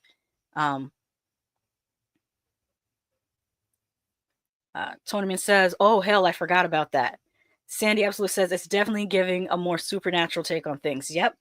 And Fominky Lighty says, "I forgot about Curtains that quick." Yeah, well, it's not. I need to talk about it. That's my fault. That means I need to do a review on Curtains so more people can remember Curtains. But yeah, and this Black Phone 2 is definitely giving me Nightmare on Elm Street, and it's Freddy Krueger is my favorite slasher of all time. Just by the way, just so you know that, as much as I love Jason, as much as I love Michael, as much as I love, even though I don't necessarily consider Pinhead or the Cenobite slashers, some people do. I don't consider them slashers, but Freddy Krueger, that's my number one, and I love to see more films inspired by Nightmare on Elm Street besides Prom Night 2, Hello, Betty Lou. That's like the only Nightmare on Elm Street movie I can think of. Oh, well, American. There have been some foreign Nightmare on Elm Street remakes. There's specifically 2 out of India that are interesting, but I digress. Let's finish out this trailer.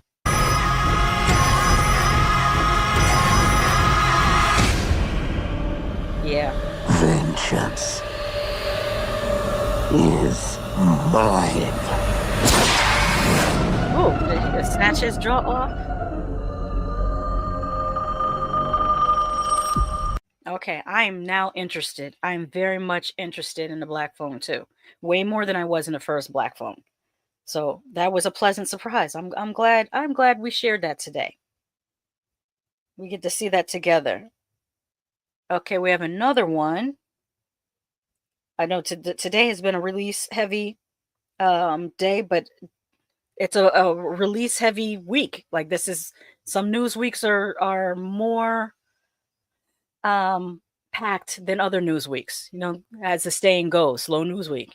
Yeah, this was not a slow news week. Oh, did I skip one? I think I skipped over.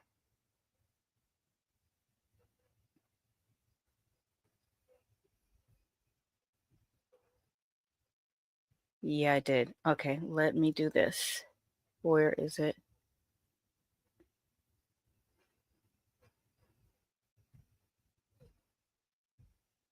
There we go.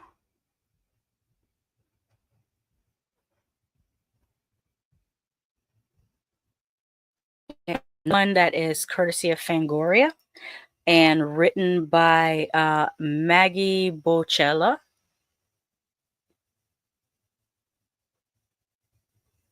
Come on, phone. No, I'm not trying to do that. There we go. Okay. Title reads Guillermo del Toro's Frankenstein rises from the dead in first trailer. Oscar Isaac's Dr. Frankenstein has a lot on his hands. I really enjoy Oscar Isaac as an actor. I've liked his work since Sucker Punch, and also Ex Machina. He was really good in Ex Machina.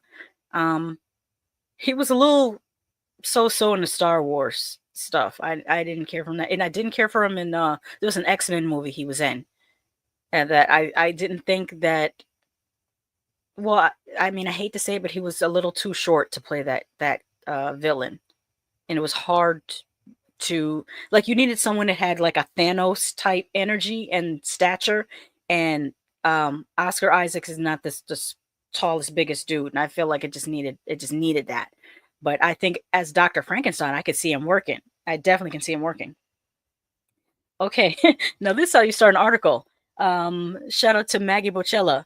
She writes, "It's alive," because you know that famous Frankenstein. It's alive, alive.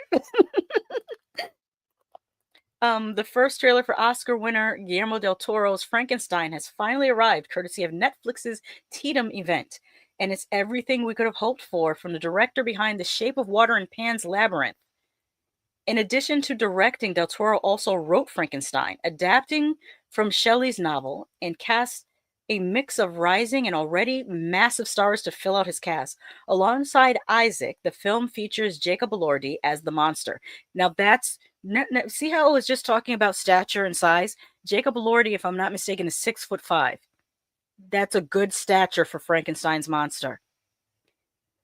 And then casting Oscar Isaac as Dr. Frankenstein will make that height difference even bigger because, like I just finished saying, that Oscar Isaac is not a very tall gentleman. Very handsome gentleman. Don't want to take anything from him, but just not the tallest guy. And Jacob Elordi is very tall, so that's going to look great on screen. Sandy Absolute says, the first Black Phone seemed Disney made. I thought it was going to be something else, more terrifying. It was so tame. Yeah, the second one definitely seems like it's going to be way scarier. Sandy Absolute says, this looks great. Yes, about the Black Phone.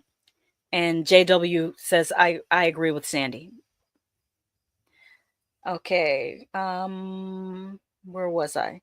Alongside Isaac, the film features Jacob Elordi as the monster, as well as Mia Goth. Again? Mia Goth stay in a horror movie like every 6 months. This girl, she is determined to be the scream queen. Okay, Mia. Okay, where was I hope you don't keep kicking people. Remember there was a lawsuit against her from another, it was like an extra or something that said that she kicked him on purpose. I wonder what happened with that. We'll have to follow up with that. Mia, I hope you're not kicking people. That's not cool.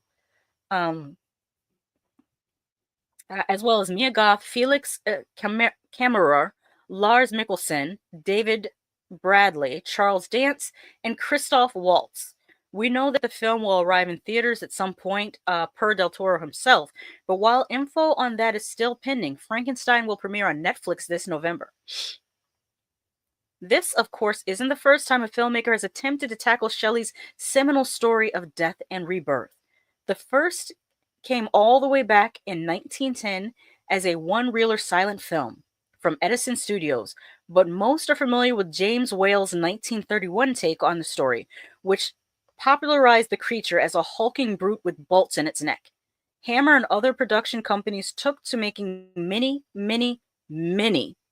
versions of the story throughout the 20th century, and there have also been more modern interpretations, including Kenneth Branagh's Mary Shelley's Frankenstein and Maggie Gyllenhaal's upcoming The Bride. This one, however, isn't a horror film, at least not according to Del Toro. Boo! I don't like when you take horror films and then make them not horror films. Let's see what he's talking about. It's an emotional story for me, he said of the movie at Cannes Film Festival. It's as personal as anything. I'm asking a question about being a father, being a son. I'm not doing a horror movie, ever. I'm not trying to do that. What I can say is, for me, it's an incredibly emotional movie. Frankenstein arrives on Netflix in November. Check out the new trailer below. I don't know what you're talking about, Guillermo, because you say that you don't try to make horror films, but Pan's Labyrinth, yes, dark fantasy, lots of horror in it. Crimson Peak, a thriller, lots of ghost story, boo jump scare horror film. Shape of Water, I'll give you that. That was not, you took the creature from the Black Lagoon and then you changed it into a love story, which I'm gonna spoil Shape of Water. It's been a few years. I hope you guys don't mind me spoiling Shape of Water. The Shape of Water is not about a woman who falls in love with a sea creature. It's about a person who falls in love and finds out that she is also a sea creature, which I really enjoyed. I liked her discovery of her true identity. That was cool as hell.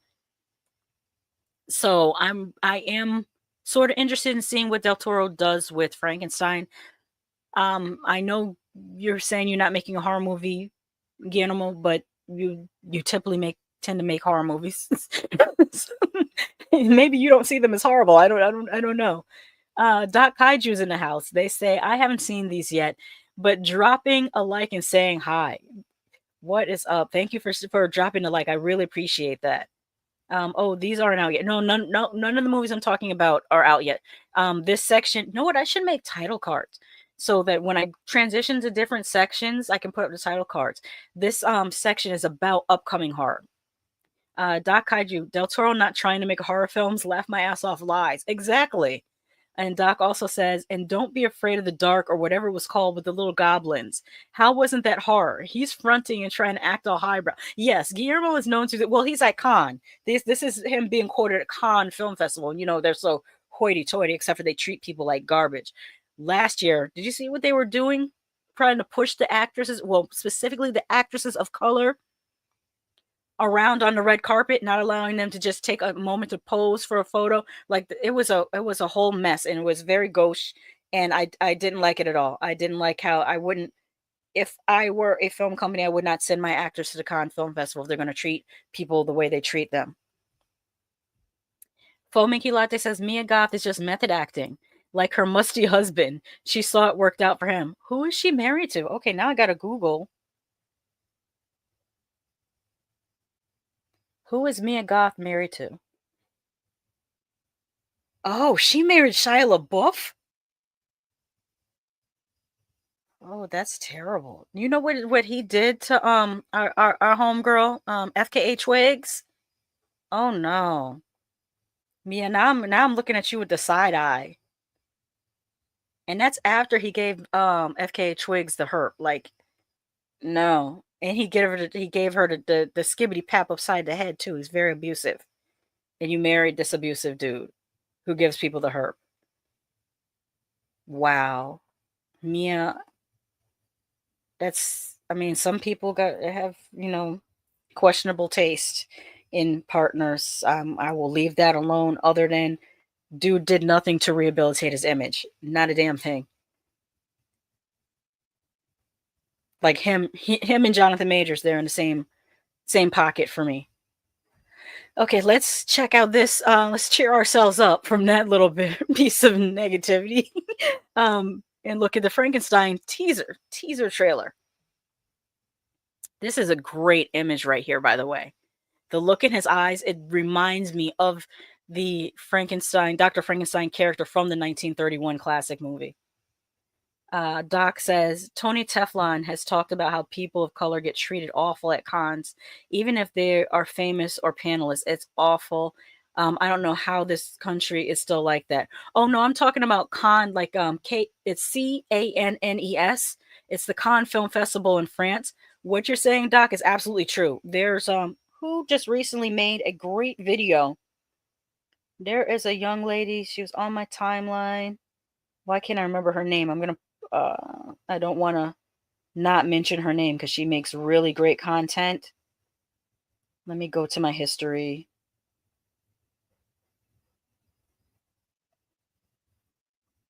She just did a video about how people of color get treated at conventions. Hariana Hook. If you ever seen the channel Hariana Hook, it's HARRIYANNA Hook, like Captain Hook. And she was talking about, she did a great video on, let me go to her channel and I'll tell you the title of her video.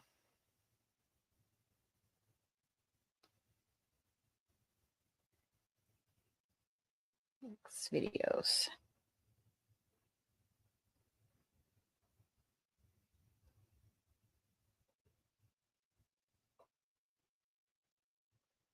Here's the video. It's called Y'all Are Making Cosplay and Conventions Insufferable. 3 months ago, she did a video called Y'all Are Making Cosplay and Conventions Insufferable. And the thumbnail says, in the club, we are not fam. And it's a video specifically about how people of color are treated at conventions. But I was talking specifically of the Cannes Film Festival, which is like a hoity-toity Hollywood festival that happens in Cannes, France. And still, they treat the women of color, the Black actresses, the Asian actresses, like absolute crap. And I didn't like that at all. Okay, let's get into this trailer.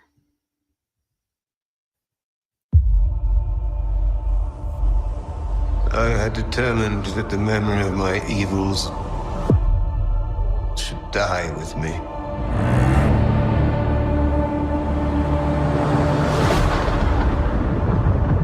Some of what I will tell you is fact. Some is not. But it is all true. What manner of creature is that?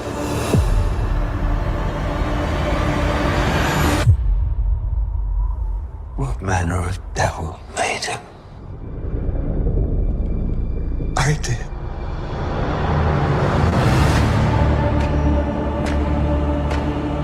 I had a vision. An idea took shape in my mind. Inevitable. Unavoidable. Until it became truth. I like the look of his laboratory, or as they used to say, laboratory. The look of his laboratory is pretty cool.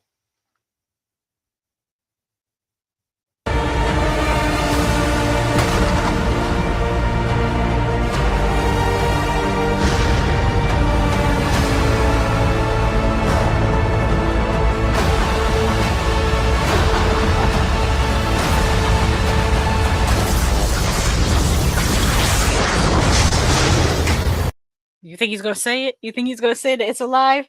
I hope he says it. In seeking life,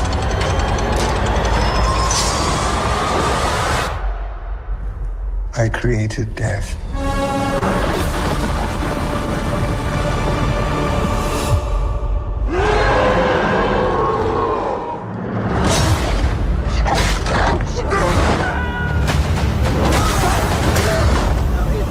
Frankenstein kicking people's ass. I mean, Frankenstein's monster kicking people's asses.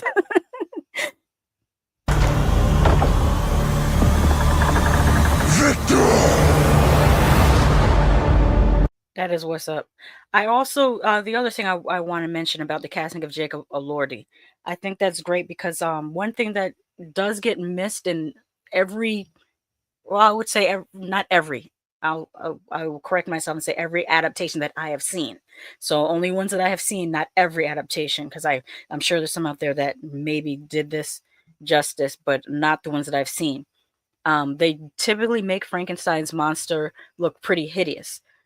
In Mary Shelley's book, Frankenstein is actually described as being having a very handsome face. I may be misremembering, but I'm gonna reread that. I'm gonna reread that, and it's my memory that she described Frankenstein's monsters having a handsome face. So I think having Jacob Elordi play that would be very interesting to see. I don't know. I mean, they didn't show his face, so I don't know whether it's going to stay the same or whether they're going to, put practical effect makeup on him and make him look like the standard, the standard Frankenstein creature. Let's Kaiju is adding Haryana Hook's video to their watch later list. I hope you enjoy it. She has lots of great content on her channel. Tony Man says, I'm back. Sorry, I had to give my cat a splash of lactose-free milk because he's a cat and he orders me around. Okay. Right? Thanks for sharing. I don't know if it was mentioned, but didn't Del Toro do The Orphanage? I think he actually executive produced The Orphanage. I don't think he did that one himself. I think he produced it, but not directed it. Sandy Absolute says, it's feeling like a Tim Burton creation, like Sleepy Hollow or Edward Scissorhands. You know what I was thinking about Edward Scissorhands too, especially when I was just talking about Jacob Elordi and whether they were going to have him have his regular face or apply cosmetics FX makeup, and I immediately started thinking of Johnny Depp in Edward Scissorhands, because Johnny Depp, when he was young, was a very, very gorgeous looking individual, and then for Edward Scissorhands they kind of had to like shave off his eyebrows and give him like a very uncanny valley look, because he's not meant to be human.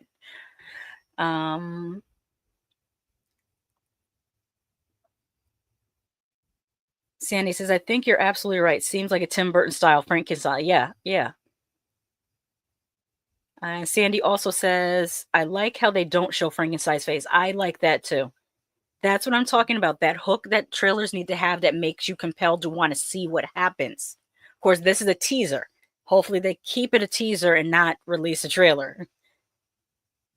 And look at the runtime. They gave us, well, I didn't play the last 30 seconds. So maybe I'll let it play out. But to give us 2 minutes and still not really show us a whole lot is really, really hard to do. JW says, I treat everyone the same way I want them to treat me. That's good. That's good. Sandy says, is this a theater release? No, this is actually coming out on Netflix, although Netflix does often release their movies in theater for like one weekend just so that they can be eligible for awards. Because if they only release it on Netflix, they're only eligible for the Emmy Award, which I think is fine.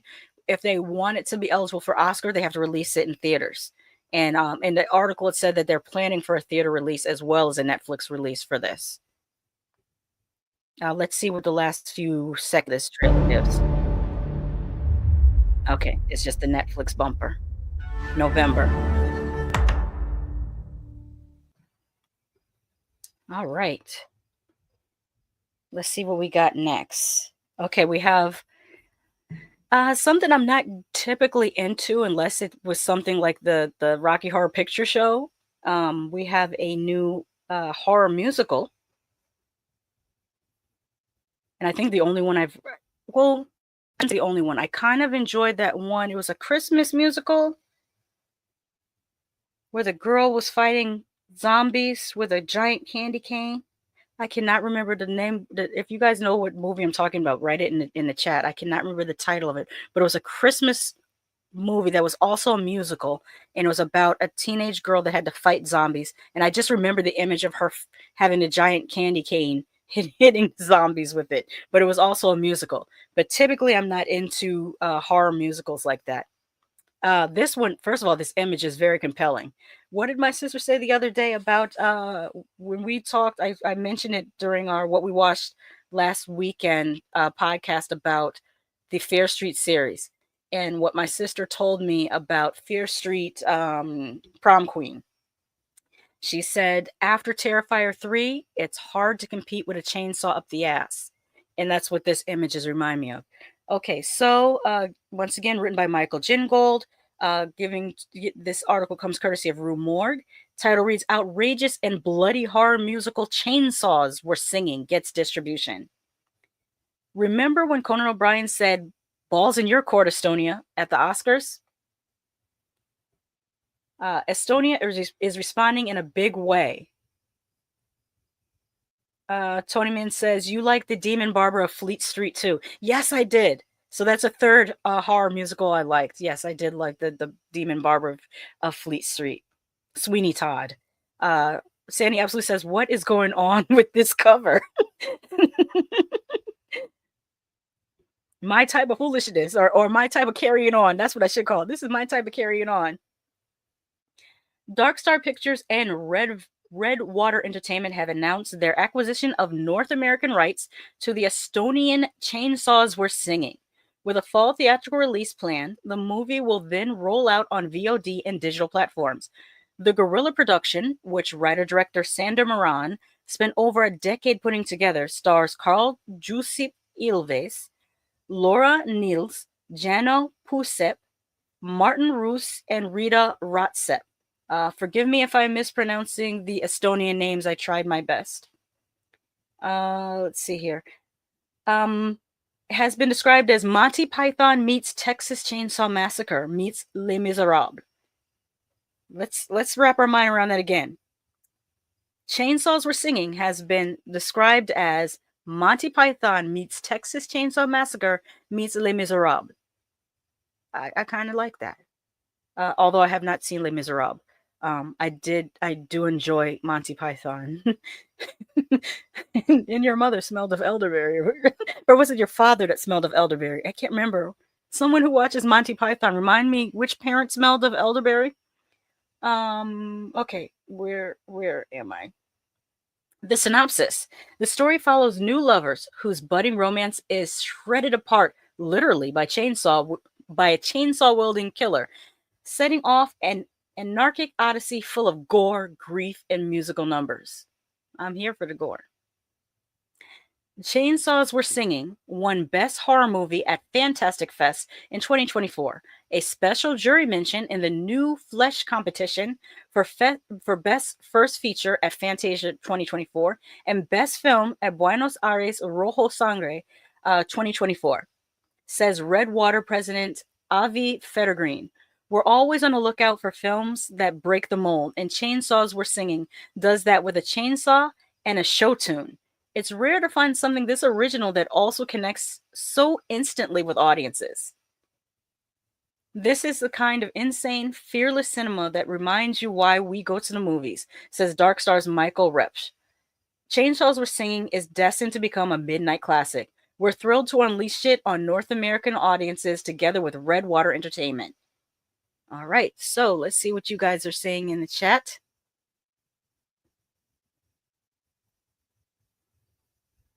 Tonyman says, "'Tis but a scratch." Doc says, "Keep calm and carry on." Tonyman, when you do your inevitable reviews of the Godzilla series, you should have Doc Kaiju on your show, because they're also really, really knowledgeable about kaiju. I'm calling them monster movies. In my opinion, they're still monster movies. But let's see did they put up a trailer? Yes, they did. Let's check out the trailer for Chainsaws Are Singing. I can't remember whether I'm gonna stop the screen and present again just to make sure that the audio was good, just to be on the safe side. Okay, so let's get into the trailer. It's another first time watch for me.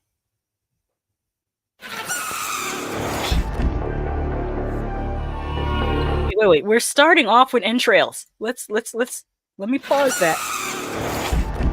Look at that. We're starting off with entrails and eyeballs. Let's give that my kind of trailer. Okay, let's go. ja justkui sa arvad, et elu on jälle ilus, tuleb metsast mingi tugev mootorsaeg. By the way, this will be my first Estonian film. Now that I think of it, I haven't seen an Estonian film before. I just recently watched my first Ukrainian film a few weeks ago. It's called The Witch.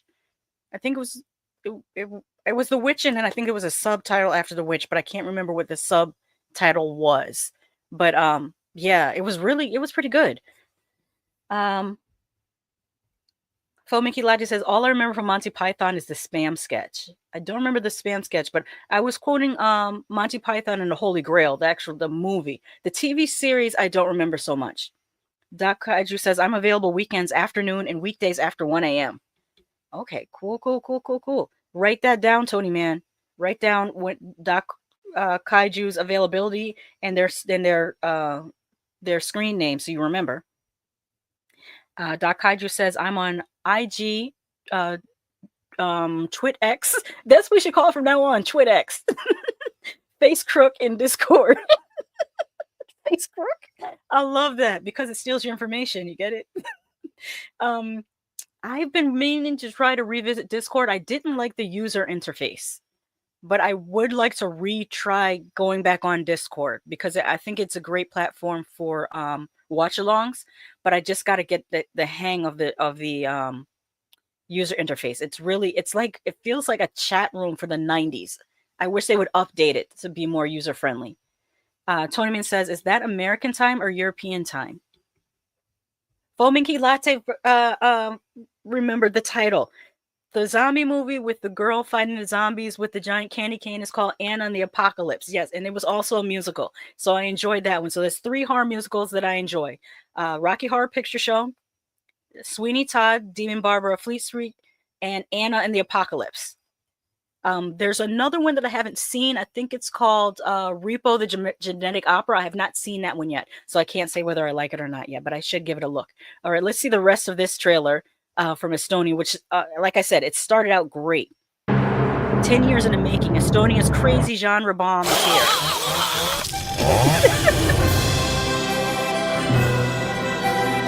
I have to show this trailer to my sister just for this. Just for this right here. I have to show it to her just for this. Chainsaws were singing.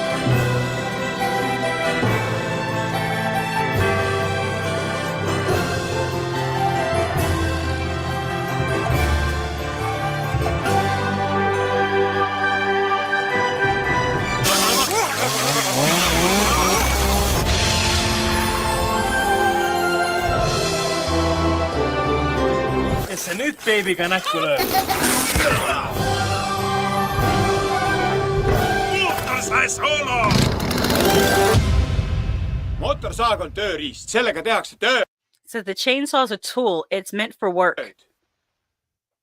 I like it. What do you guys think?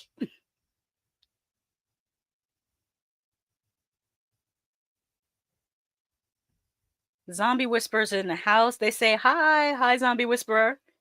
JW says, up there, my brain hurts my Monty Python impersonation. Impression. Doc says, the Discord user interface confuses me sometimes. So, yeah, I'm glad I'm not the only one. And Doc says, Eastern Standard Time in the U.S. So we're in the same. I'm also in Eastern Standard Time. Doc says, my apologies, LOL. Not a problem. I never have a problem with people kind of networking on this because I feel like YouTube is a global platform and there's literally enough space for everyone to be seen and heard. So I'm never gonna like gatekeep when it comes to people networking. Because let me know what they say. The more we work together, the more we achieve. So at least that's my thought process. Tony Man says, you enjoyed Poultrygeist. Wasn't that a musical too? It did have did it have 1 or 2 musical numbers? Poultrygeist, Night of the Chicken Dead did have a couple musical numbers. I wouldn't say it's one of I enjoyed the ridiculousness of Poultrygeist, but I don't think I'd ever rewatch it. I don't think it's one of those things that I would rewatch. Sandy Absolute says that Chainsaws Were Singing looks fun. She also says, don't know about this being scary, though. No, it doesn't look scary at all. It does look like it's going to be a lot of fun with some gore in it. I enjoy that.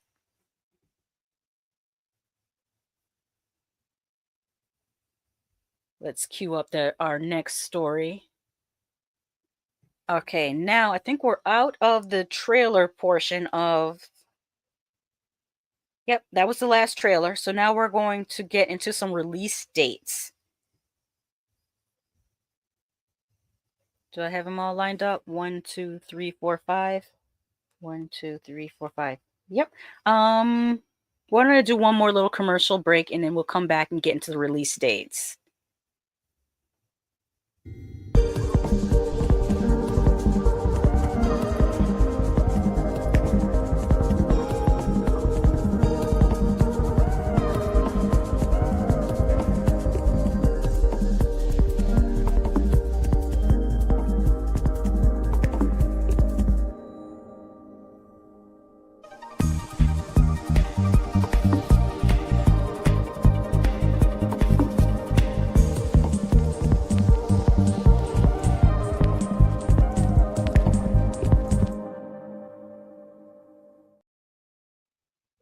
And we're back. Okay, let's get into...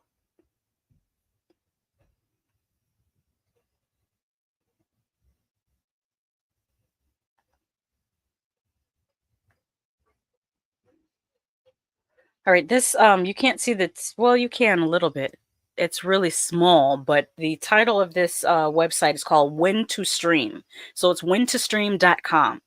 And it says that Warner Brothers officially announces Sinners VOD release date. Sets 4K Blu-ray and DVD launch date. And it's showing here what the limited edition with the 4K Ultra HD Steelbook will look like. Says, as we reported last week, Warner Brothers will release their hit Ryan Coogler vampire thriller Sinners on VOD and digital platforms early next month, arriving on June 3rd, 2025. So that's just yesterday. So just yesterday it hit VOD for anyone who wants to stream Sinners. Oh, wait, there's a couple, before I get into this, let me read a couple more comments that are regarding Chainsaws Were Singing, and as well as other horror musicals. Doc Kaiju says, Repo was mad. Little Shop. I forgot about Little Shop of Horrors. I love Little Shop of Horrors, especially the one. I like both versions. I like the original 1960s version, and I also like the 1980s musical version with Rick Moranis and Tisha Campbell and, oh, what's her name? I can't remember her name. Tashina Arnold. If you notice, it's Tisha Campbell and Tashina Arnold are two out of the three girls that are singing in Little Shop of Horrors, and both of them, of course, went on to be on the Martin sitcom. Totally forgot about that. Sandy Absolute says, what country is this movie from? It's from Estonia. Fomiki Ladi says, looks goofy in a good way. Yep, Tony Min is right. Estonia. I think they spelled it with an E, though. I'm not 100% sure. Sandy Absolute says, Little Shop of Horrors is awesome. And Tony Min says, I got a notification about Sinners on YouTube VOD today. Double JW says, yeah. Doc says, yes, both versions are great for different reasons. Yes, absolutely. Where was I? Yeah. Vampire thriller Sinners on VOD and digital platforms early next month, arriving on June 3rd, 2025. Additionally, the studio has announced they will launch the film's 4K Blu-ray DVD on July 8th, 2025. The film launched in U.S. theaters on April 18th, 2025. Sinners is produced, written, and directed by Ryan Coogler and stars Michael B. Jordan in dual roles, Haley Steinfeld, Miles Keaton, Jack O'Connell, Wunmi Mosaku, Jamie Lawson, Omar Miller, and Delroy Lindo. In the film, trying to leave their troubled lives behind, twin brothers return to their hometown to start again, only to discover that an even greater evil is waiting to welcome them back. Here's the full release from Warner Brothers. Okay, so it says Burbank, California, May 27, 2025. Quote, "You keep dancing with the devil. One day he's going to follow you home." Academy Award nominated filmmaker Ryan Coogler's new Vision of Fear Sinners debuts digitally at home on June 3rd. And then it goes into, it's kind of repeating itself. So I'm not going to keep repeating everything you guys have already heard. So it does say what is included on here, special features. Sinners Digital 4K UHD and Blu-ray contain the following special features: Dancing with the Devil, the Making of Sinners Featurette, journey with director Ryan Coogler as he makes his most personal and powerful film yet, featuring Michael B. Jordan and all-star cast, filmed on location in IMAX. Sinners is an original genre-bending experience unlike any other. Another feature on here is Thicker Than Blood, Becoming the Smokestack Twins featurette. Blues in the Night, the Music of Sinners featurette. Spirit in the Deep South featurette. That one, I'll describe it a little bit. Professor Yvonne Shiro explores the backdrop of hoodoo in the Deep South and how its beliefs and traditions and spirituality, ancestors, the hereafter, and defense against evil inform the world and characters of sinners. Oh, I should definitely get this. The Wages of Sin, the creature effects of sinners. I love that type of featurette, creature effects. Creature makeup effects designer Mike Fontaine reveals the secrets behind the supernatural horrors that terrorize the Juke. Ryan Coogler's fresh take on vampires and the various gore and blood effects used throughout the film. This also includes deleted scenes. Includes deleted and or extended scenes for a more immersive experience. I also heard something about the aspect ratio. That the aspect ratio would be similar in certain places, similar to the IMAX. You can find the PVOD release date on our streaming calendar. Pre-order the film below and check out the official trailer. It says pre-order on digital here. See, I'm not ordering this on digital. If I get it, I want the actual 4K disc or the steelbook. Yeah, the digital, nah, I want the physical media. But I think that's pretty cool.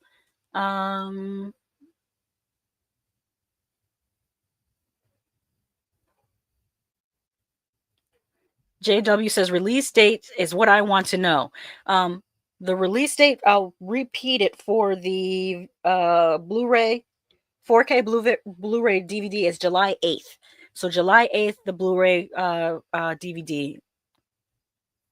Sandy Absolute says, I would love to get physical media of Sinners movie. I would too. Tommy says, wait, you didn't like Young Frankenstein? That's not technically a musical. It only had like one musical number, but I love Young Frankenstein. I will collect Sinners on Blu-ray. Double JW says only Blu-ray. And also a bad musical horror movie is Stage Fright. There are two stage frights. Are you talking about the one where there's a killer with an owl mask? That's the stage fright that I remember, but it might have an alternate Italian title. Zombie Whisperer says, Sinners is a really good movie. Have you done a video dedicated to that movie? I actually did a live stream that's over 2 hours long. It was a collective of us, the Scream Queens and the Scream Kings podcast. It's on both of our channels. If you go to Scream Kings podcast on YouTube, it's on there, and it's also on my channel. I can tell you, let me tell you the runtime of that live stream, because we went into depth. When I get the Blu-ray, I'd like to do a spoiler review where I get like really, really into the nuts and bolts of it. But let me go to past live streams, and I can tell you the date and the length of that live stream. 2 hours. We did a 2 hour and 6 minute live stream. And it was done 1 month ago. And the title is Scream Kings and Scream Queens present Sinners deep dive discussion. And we really talked about, first thing we talked about is whether we liked the movie, how much we liked the movie. We talked about cultural significance and historical references within the movie. it was a really in-depth conversation, 2 hours long. So yes, definitely Zombie Whisperer. Doc Kaiju says, "Oh, good, it's Steinfeld, not Seinfeld. I thought for a second it was Seinfeld's racist wife." Oh, geez, he's got a racist wife. Is that the same one that he was dating when she was 17 years old and he was 40? I remember that. That was a big deal back in the day. Still a big deal. It makes me look at him kind of weird. Like I'm side-eyeing. I side-eyed anyone who dates someone who was an infant when they were an adult. Like that's just weird. Sandy absolutely says, "I'm waiting for Sinner's Funko Pops." Oh yeah. They'll eventually do it. They'll eventually do it. Okay, let's go with our next release.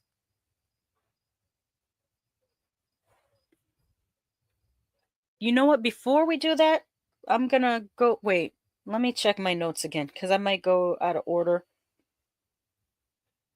No, I'm gonna keep it the same order. All right, let's go to our next release, which is Clown in a Cornfield. Has a VOD release. This is also from the website When to Stream. Okay, Clown in a Cornfield digital streaming release date revealed. According to our sources, RLJE Films is expecting to release their slasher Clown in a Cornfield on VOD and digital platforms next month, arriving on June 10th, 2025, which is next Tuesday, or this Tuesday coming. So it'll come out this Tuesday. I also reviewed Clown in a Cornfield. I did the first half of the video spoiler-free, and then the second half of the video is spoilers, but I put a notification so you know when the spoilers will start. But I reviewed that a couple weeks ago. Again, that's June 10th that it will come out on VOD. The Film World premiered at this South by Southwest Festival and launched in U.S. theaters on May 9th, 2025.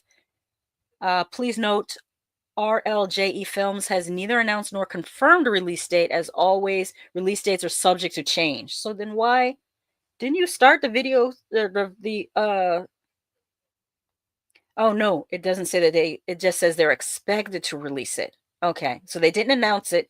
They're just expected to release it on June 10th. So where are you guys getting this date from? Let me look a little bit. Oh, I clicked on an ad by mistake. Sorry, Macy's. I'm not trying to shop for you right now. Okay. Yeah, just as we've added, I mean, it goes into the synopsis of the movie. I'll say it a little bit. In the film, Quinn and her father have just moved to the quiet town of Kettle Springs, hoping for a fresh start. Instead, she discovers a fractured community that has fallen on hard times after the treasured Bay Pin corn syrup factory burned down. As the locals bicker amongst themselves and tensions boil over, a sinister, grinning figure emerges from the cornfields to cleanse the town of its burdens, one bloody victim at a time. We've added the release date to our streaming and when to stream calendars. Pre-order from Amazon below and check out the film's official US trailer. So it's expected to come to streaming on Tuesday, but it's not guaranteed to come on Tuesday. So that's where that is. All right, let's go on to our next release.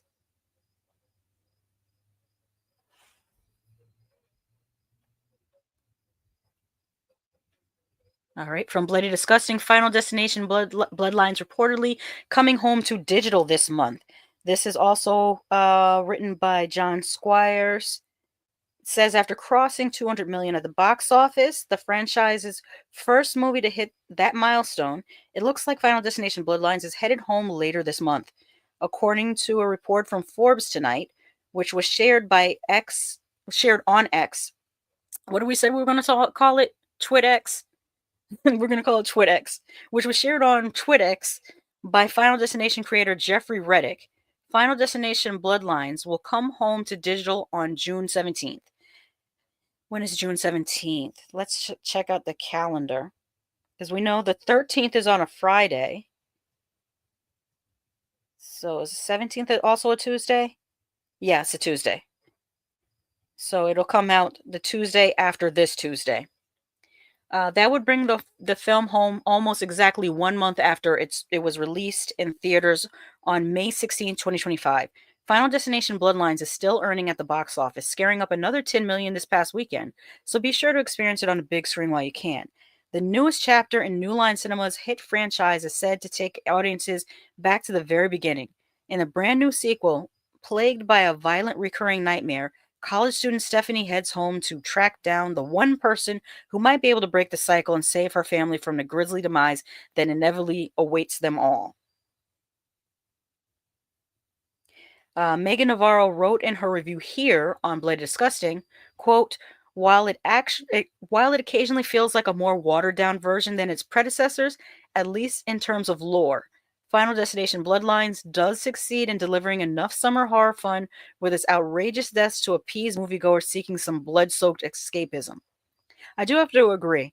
I think that the kills in this, the effects in this looked really good, but it doesn't have that creepy, foreboding nature that the first, and I'm going to say third, the first and third Final Destinations had. The second one had it a little bit too, but I think the first and the third one were the creepiest. The fifth was probably one of the most entertaining, and the fourth was absolutely the worst. I think we can all agree that Final Destination 4, or the Final Destination, was absolutely horrible. Anything else about this? Just that Jeffrey Reddick himself actually posted on TwitX, June 17th, Final Destination Bloodlines is coming to your home. So that's a definite. And there's a different poster. This is a different one than what was previously released. Yeah, that's that on that. Duck Kaiju said, we did a watch party on the Julie B Deep Dives Discord channel, but I had to start it over on my own. I haven't finished it. Do you mean about Sinners?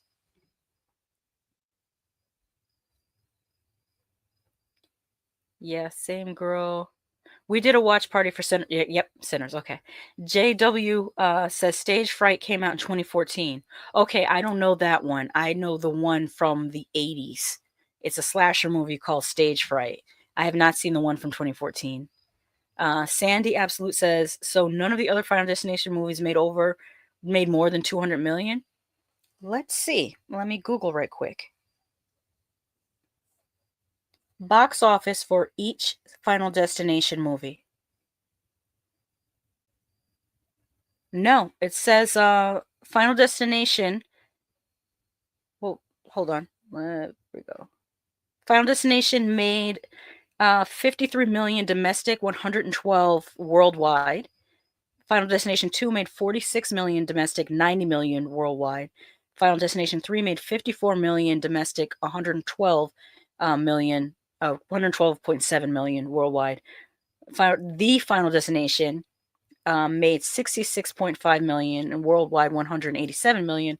Final Destination 5 made 42.6 million domestic and 157.9 million worldwide. And Final Destination Bloodlines has topped over 200 million at 229.3 million to date. Well, as of 2 days ago. So yeah, the others didn't make as much money as this one. All right, and now we have a little bit of TV news. Well, streaming, not necessarily TV, streaming. Okay. The Zombie Witch says, I've never watched past the second Final Destination movie. I might watch the others to catch up. They're worth a watch. The only one I can say I was disappointed in is 4, and it's mostly because of the CGI. I felt like the CGI, they overdid CGI and not enough practical effects, and it takes away from the impact. Whereas in the first one, they did use some CGI, like obviously in the plane segment, in order to show the explosion on a plane, like they have to use CGI, but they used a lot of practical effects as well, like with was it Billy that got his head chopped off by the flying thing from the train track? Like that was practical.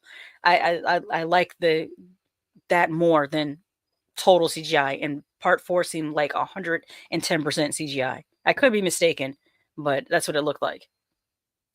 Doc says, I learned yesterday that a premonition of death is called a death token.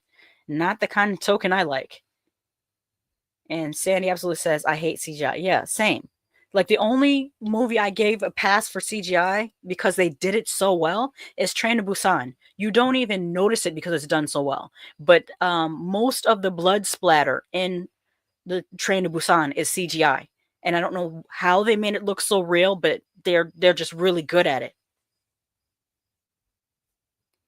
Doc says, the Final Destination films are the only horror movies that get me scared in real life anymore, since it's all accidents that people, after I watch a Final Destination, I start eyeing every potential. Oh, I should show you this TikTok that I saw the other day, considering I'll do that in a moment now that I think about it. Doc says hazard suspiciously. Yes, absolutely. Okay, let's get into TV news, or like I said before, streaming, not TV. I watch it on my TV, still streaming. Okay, this is according to Fangoria, written by Maggie Bocella. Stranger Things Season 5 finally has a release date. It's time to head back to Hawkins one last time.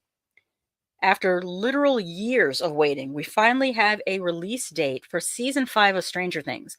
As part of their Tatum event today, Netflix revealed that the final season of the cult favorite horror series will premiere on the streamer in 3 parts, wrapping up an early decade-long journey. Wrapping up a nearly decade-long journey for its not-so-young stars. They're still young. They're just not kids, like little kids anymore, but they're still pretty young. Volume 1 of Stranger Things' final season will premiere on November 26th, with Volume 2 following on Christmas Day, and the finale on New Year's Eve.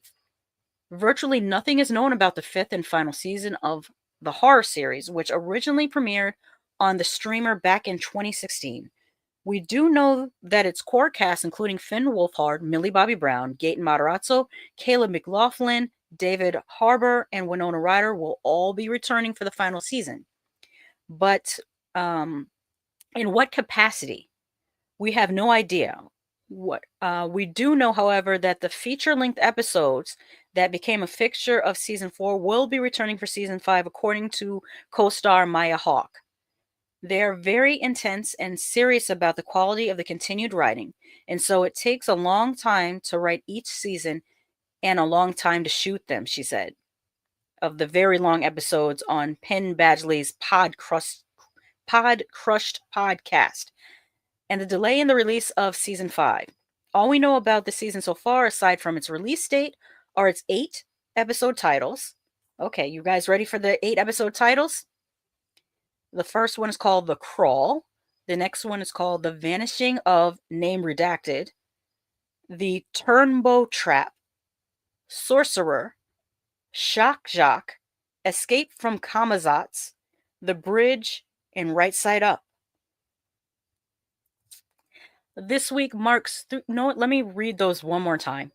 The episode titles, the 8 episode titles that we have, are called The Crawl, The Vanishing of Name Redacted, The Turnbow Trap, Sorcerer, Shock Jock, Escape from Kamazats, The Bridge, and The Right Side Up. This week marks 3 years since Season 4 premiered on the streamer, featuring the introduction and demise of fan-favorite character Eddie Munson, played by Fantastic Four star Joseph Quinn. There's been scant little news since then, as production was first delayed by the SAG-AFTRA and WGA strikes, and then again by Netflix's own production schedules, meaning it'll have taken 9 years to release 5 seasons. Woof. That's what they wrote. Woof. Stranger Things Season 5 hits Netflix on November 26th.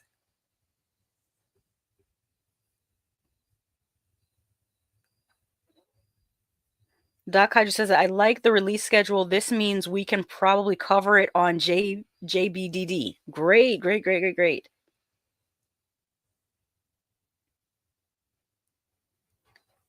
All right. And let's close that and go to our last release date update.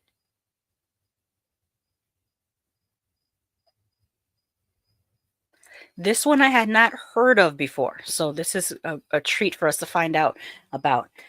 Okay, this is according to Bloody Disgusting, written by Alex DiVincenzo. Headline reads, Frenetic Gender Bender Escape from the 21st Century streams on Fandor next month.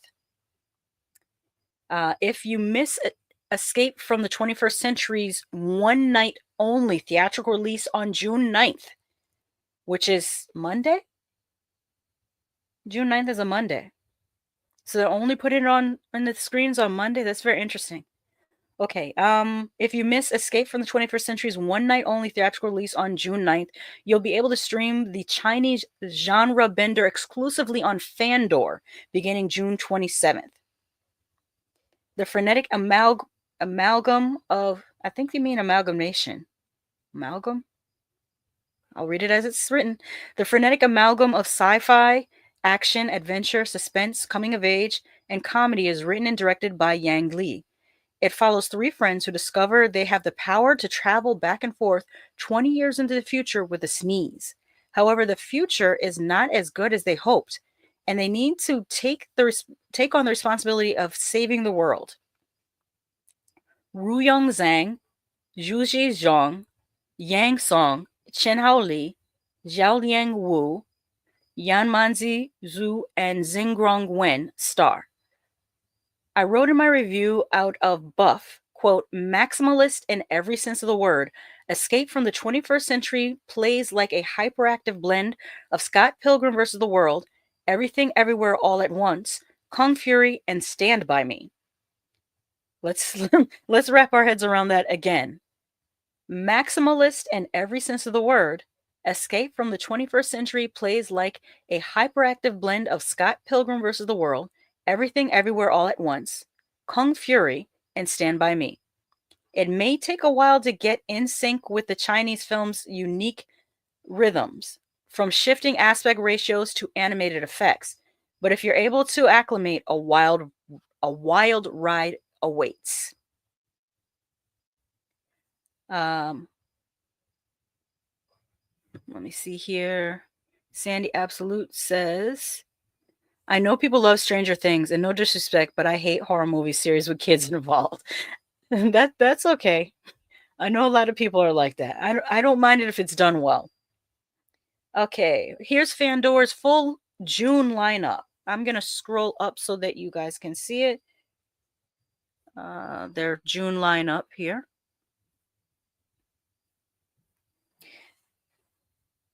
Here we go. Okay, June 6th, Ever Since We Love, Body Odyssey, Yokohama BJ Blues, Bad Boy Bubby, Bone, and Russ Meyer's Up. I wonder if Bone is the one, Michael Jai White, Bone? I wonder if that's the one they're talking about. June 7th, Head in the Clouds and The Light of the Moon will be released. On June 10th, Delicate Arch. On June 13th, The Beautiful Washing Machine, Devil's Nightmare, The Northerners, Inferno, Machine Gun McCain, Jeanette, The Childhood of Joan of Arc, and then Joan of Arc 2019, Motor Psycho. June 20th, The Frame, God Told Me To. You know, I recently watched God Told Me To maybe 6 months ago on Tubi. Very interesting movie.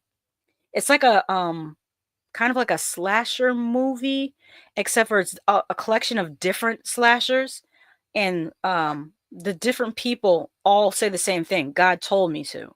And you have to watch the ending of the movie to figure out why they did this. Okay, My Friend from the Park, Compañeros, Four of the Apocalypse. Four of the Apocalypse, can't speak. And then June 27th, the release is Escape from the 21st Century, Scarborough, Acid Rain. That sounds interesting. Mr. Johnson, Contraband, Death Dream. That's on my watch list, Death Dream. Fire and Ice. Not sure what Fire and Ice is.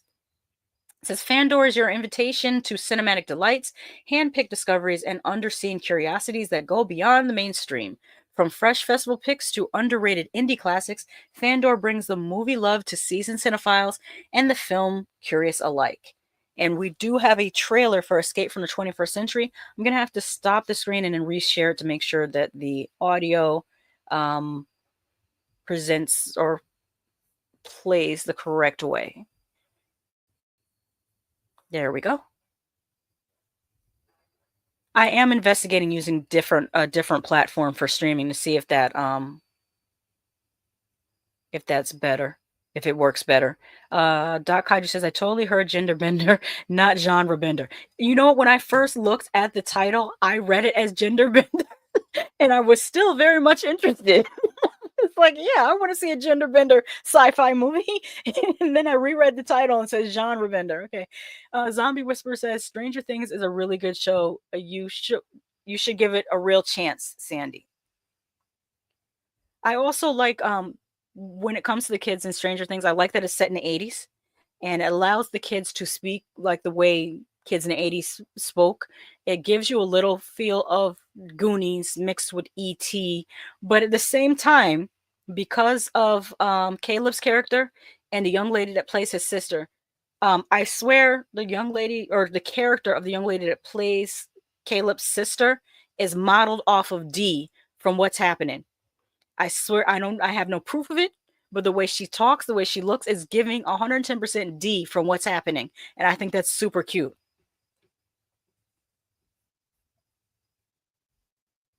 Doc Kaiju said, isn't Fire and Ice an old animated fantasy film? That's why it sounds familiar. Yes, if it's that Fire and Ice, it reminds it's the animation, I believe, is rotoscope animation, and it puts you in a frame of mind of oh god. What's it called? Oh god, I can picture it in my head because I remember going to see it at a drive-in when I was a kid. And then my parents told me to close my eyes at certain parts. Oh god, Heavy Metal. Heavy Metal. Fire and Ice reminds me of Heavy. I don't know if it's the same animators or the same director or what, but Fire and Ice, if it's the Fire and Ice that I remember the trailer from, it's similar to Heavy Metal and how the animation looks. Doc Kaiju says, I would totally see a gender bender sci-fi too. Yes. Let's check out the trailer for Escape from the 21st Century.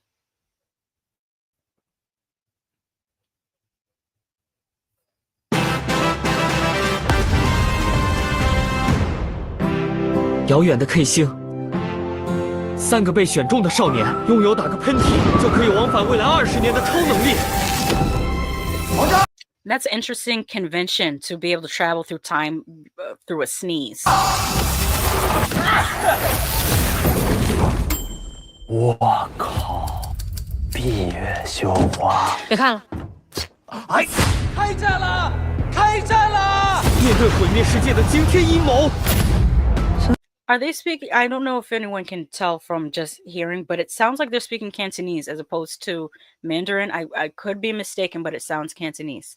所以你现在是38岁的身体里有颗18岁的心。我说的都是真的。你可真文艺。他们除了清澈的愚蠢一无所有，无所畏惧。也许我们的命运都是没法改变的。我命中我不由天。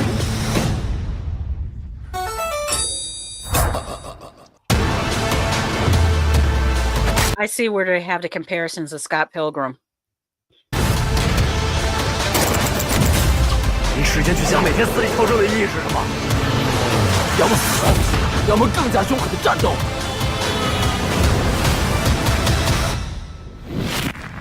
还有超级。There's scenes in this that look pretty epic. There's also a very bad guy, it says here. 坏坏的反派大坏蛋。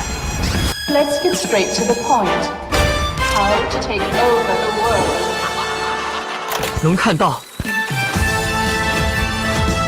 还能看到，你绝对没在电影院看到过这种玩意儿。这种电影很有爆炸性。导演李阳的第一部长片作。First film, but this is a lot of money for your first film. Jeez, this production company is like they gave you a big check, like a big blank check, or maybe I'm just a broke American, but this is a lot of money for a first film.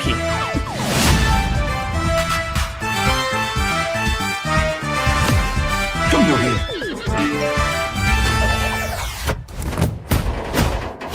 对不起啊，不保护你。All right, that was interesting. What did you guys think?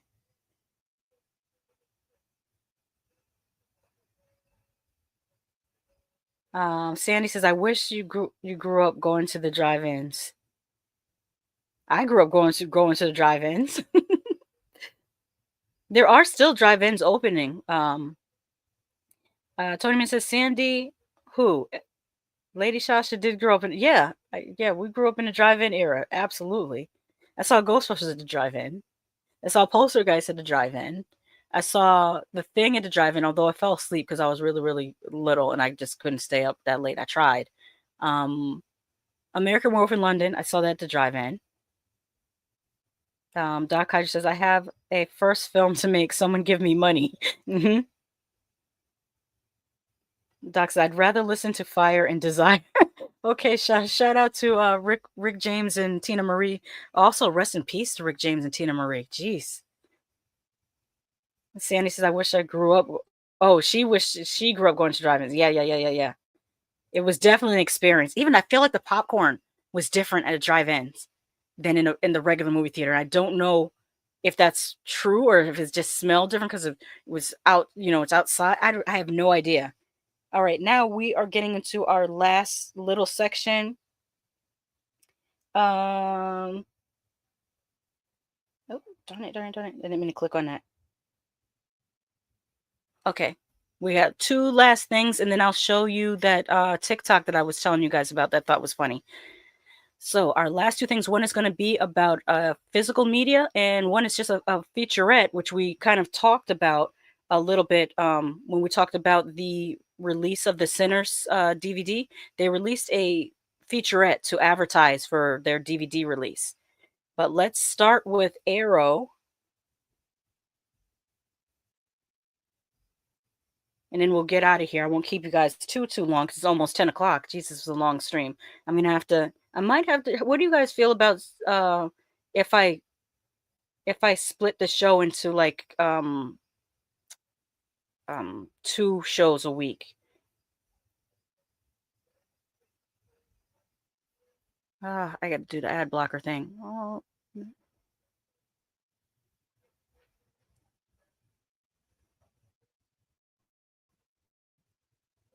Okay, come on. Let me do this. Let's do this.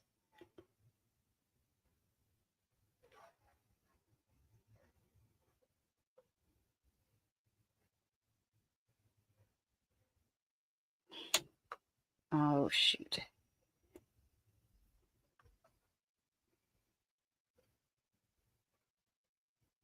Block ads. No, block this ad. Hide from this page. Pause on this site. That's what I'm looking for. And we'll reload it. It's okay. I reloaded.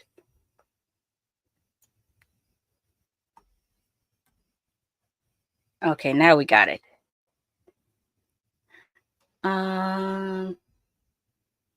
Tony Man says about the drive-ins. The speakers suck balls, though. Well, it depended. When they used to have the old speakers that you hung on the window, those kind of sucked. But then by late 80s, they used to have this thing where they would broadcast from like I think it was like a channel in between radio channels. And then you could just use your car speaker on that radio channel. That was like a short range radio channel. And then it was only as good as your speakers were in the car. And since my dad had, I think he had put like a Pioneer, I think it was Pioneer sound system. And we had a van and he had all these extra speakers in the back of the van. So it sounded really, really cool.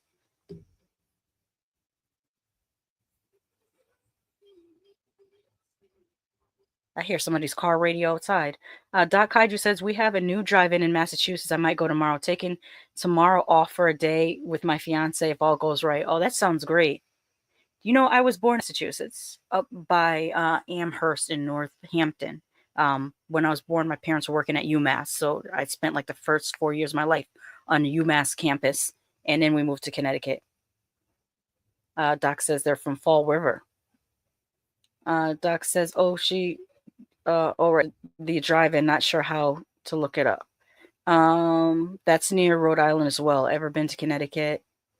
And Tony Man says, nah, Shasha, I just used to use the metal speaker that hung out your window.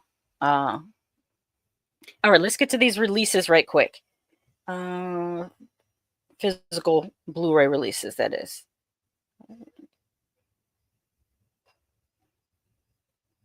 Okay, I'm going to skip through some of these. The Shootist, I don't know if anyone's interested in that. Poseidon in 4K. Which Poseidon is this? Does it say the year? Oh, it's 2006, not the old one. Perpetrator, Thief. The ones I want to highlight, Enemy Territory, is Texas Chainsaw Massacre. That's what I want to highlight. Let me get this ad off of here because it's driving my ADHD crazy. Trying to not look at that. Okay, so for its inaugural film, Michael Bay's studio Platinum Dunes brought together scriptwriter Scott Kozar, The Machinist, and director Marcus Nipsel, 2009's Friday the 13th, for a grisly update of Tobe Hooper's classic tale of Texan horror. The result would conquer the 2003 box office, introducing a new generation of genre fans to the franchise. As I recall, I did not care for the 2003 Texas Chainsaw Massacre, but that's just me. I haven't rewatched it. It's not as bad as the one that was in 3D. That one was awful as well, but I think it was not. That one was the worst. The Texas Chainsaw Massacre 3D was the worst. Then the 2003 is like the second worst of the remakes. Come to think of it, I don't think I like any of the Texas Chainsaw sequels, except I only like the original Texas Chainsaw Massacre. And I see some good parts of the 2022 Texas Chainsaw Massacre, but it's still not great. So I kind of just really only like the first Texas Chainsaw Massacre. I like the opening to Texas Chainsaw Massacre 2. That opening scene with the two dude bros in the car, that's cool. And then the movie just kind of goes downhill from there. Okay, now where was I? Oh, we have some comments here. I Gurgis Senior says, hello, new to the channel. Welcome to the channel. Tonyman says, greetings and salutations. I am doing all right. We're actually trying to wrap up, but I still have maybe 10 more minutes to go, 10, 15 minutes to go, and then we'll get out of here because I got to get up early tomorrow morning, have an appointment. Tony Man 100 says, nah, the Jessica Biel one was awesome. I find that a lot of guys like it, but I think it's only because of Jessica Biel, not because of the actual movie. Chad says, I want Enemy Territory. It's never had a DVD release. Now Arrow Video is releasing it. Cool. Is Enemy Territory? No, because it only has 2 words. I was going to say, is it a Steven Seagal movie? But it's not. Because Steven Seagal movies always have 3 words in his title. Doc says, yeah, I'm on the Rhode Island border. I've been to Connecticut a few times. My fiance goes there a lot for work. Okay, back to this Texas Chainsaw Massacre stuff. A group of carefree young adults road trip through Texas is cut short when the panic-stricken hitchhiker they've picked up shoots herself in the back of their vehicle. Desperate to find help, our heroes are directed to the home of the local sheriff. It just jumped. But little do they know, they are stumbling into the lair of the Hewitts, the most violent family in all of Texas, including their chainsaw-wielding son. Described by critic Roger Ebert as vile, ugly, and brutal, 2003's The Texas Chainsaw Massacre is a boundary-pushing, agonizingly violent gore fest masterpiece ready to traumatize and delight horror fans anew with this brand new 4K Ultra HD Blu-ray. Okay, special features and technical specs. Dolby Vision HDR presentation of the film. Original DTS HD MA 7.1 and 5.1 surround audio and lossless stereo audio. Optional English subtitles for the deaf and hard of hearing. Brand new audio commentary with Dread Central co-founder Steve Uncle Creepy Barton and co-host of the Spooky Picture Show podcast Chris McGibbon. Archival audio commentary with director Marcus Nipsel, producer Michael Bay, executive producers Brad Fuller, and Andrew Form, and New Line Cinema founder Robert Shea. Archival audio commentary with Marcus Nipsel, director of photography, Daniel Pearl, production designer, Greg Blair, art director Scott Gallagher, sound supervisor Trevor Jolly, and composer Steve Jablonski. I always thought that last name was an interesting one, Jablonski. It's fun to say. Archival audio commentary with Marcus Nipsel, Michael Bay, writer Scott Kozar, Brad Fuller, Andrew Form, and actors Jessica Biel, Erica Learson, Eric Balfour, Jonathan Tucker, Mike Vogel, and Andrew Bryniarski. Reimagining a classic, a brand new interview with director Marcus Nigel. Shadows of Yesteryear, a brand new interview with cinematographer Daniel Pearl. The Lost Leatherface, a brand new interview with actor Brett Wagner. Masks and Massacres, a brand new interview with makeup effects artist Scott Stoddard. Chainsaw Symphony, Chainsaw Symphony, a brand new interview with composer Steve Jablonsky. Chainsaw Redux, this thing is packed, like, geez. Chainsaw Redux, Making a Massacre, a making of documentary. Ed Gein, The Ghoul of Plainfield, an in-depth look at the infamous killer who inspired the character of Leatherface. Severed Parts, a look at the cutting room floor and some of the scenes excised from the final edit. The deleted scenes, including an alternate opening and ending. Screen test for Jessica Biel, Eric Balfour, and Eric Learson. Behind-the-scenes featurette, cast and crew interviews, theatrical trailers and TV spots, concept art galleries, reversible sleeve featuring original and newly commissioned artwork by Aaron Leah, double-sided fold-out poster. Oh, they're bringing back the posters. Do you remember when Fangoria used to have posters in them? I used to have a bunch of Fangoria posters, and when I went away to college, my mother threw them away because she said they were disgusting. I imagine how much those posters might have been worth today, because I had them from the 80s and 90s. Okay, where was I? Double-sided fold-out poster featuring original and newly commissioned artwork by Aaron Leah. Illustrated collector's booklet featuring new writing on the film by Michael Gingold. Michael Gingold. U.S. and Canada street date August 26th will be the release date for that. Also releasing is the Texas Chainsaw Massacre: The Beginning for 4K. Is this the same one? Is that one? No, that's Texas Chainsaw Massacre Blu-ray 2003. And this one is Texas Chainsaw Massacre: The Beginning 4K. Okay, so it is technically the same one from Michael Bay's Platinum Dunes. What's the difference? One is a 4K Blu-ray and the other one is what? That says 4K Blu-ray. Let me read this because I'm confused. After 2003's successful remake of the Texas Chainsaw Massacre, Michael Bay's Platinum Dunes would make another terrifying...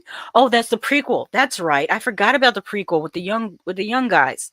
Okay, I had totally forgot that there was a prequel made. And I actually reviewed that. I reviewed the whole Texas Chainsaw Massacre series except for the remakes. I did not do the... No, I did review the 2022 remake. I don't think I reviewed the Jessica Biel remake. But I did review the reboot with, I believe, with the girl saying, "Get her, cuz." Yeah, because that's the one I remember saying how many times she tripped over nothing in that movie. So yeah, I think I reviewed almost all of the Texas Chainsaw Massacres. But I digress. Okay, so after 2003's successful remake of the Texas Chainsaw Massacre, Michael Bay's Platinum Dunes would take another trip to the Lone Star State for the terrifying prequel, The Texas Chainsaw Massacre: The Beginning. In the summer of 1969, brothers Eric and Dean and their girlfriends Chrissy and Bailey are having one last road trip before the boys set off in Vietnam. An altercation with a shotgun-wielding biker leads them to crash their car, only for them to be rescued by Sheriff Hoyt.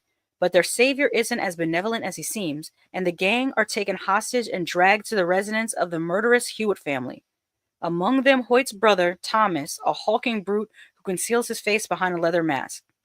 Feast your eyes on this twisted and horrifying vision of the Hewitt's origins, presented here in its original theatrical version and the extended uncut version for the first time. Oh, and I would like to see the extended uncut version.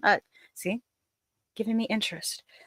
For the first time on 4K Blu-ray, special features and technical specs, Dolby Vision HDR presentation of the film, original DTS HD MA 5.1 and 2.0 audio on the theatrical version, and DTS HD MA 7.1, 5.1, and 2.0 audio on the uncut version.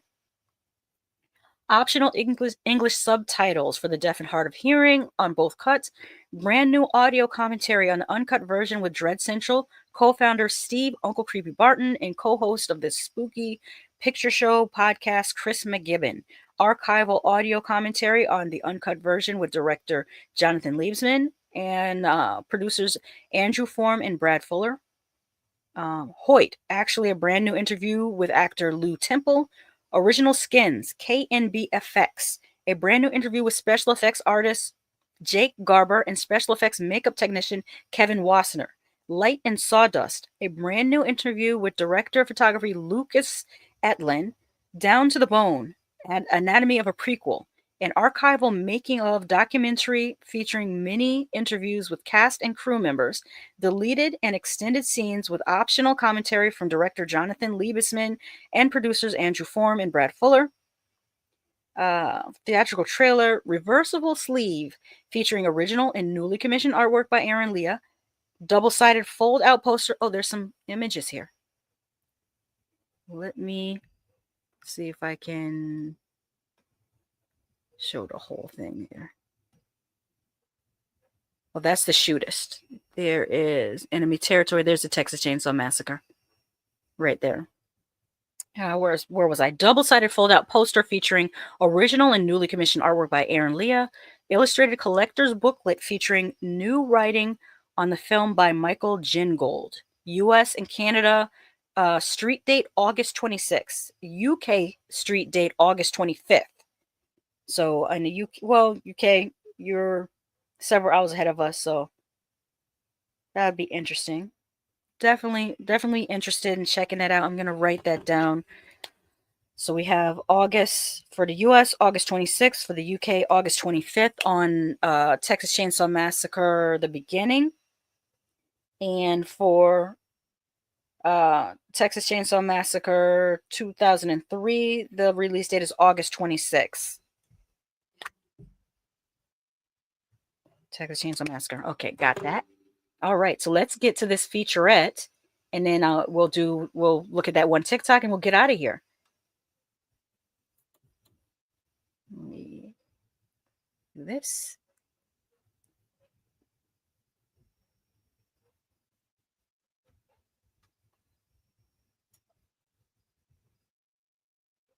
And what's reminding me of that TikTok is the someone in the chat mentioned real life Final Destination scenarios, and I just happened to see this TikTok, and I'm like, oh, this fits into that.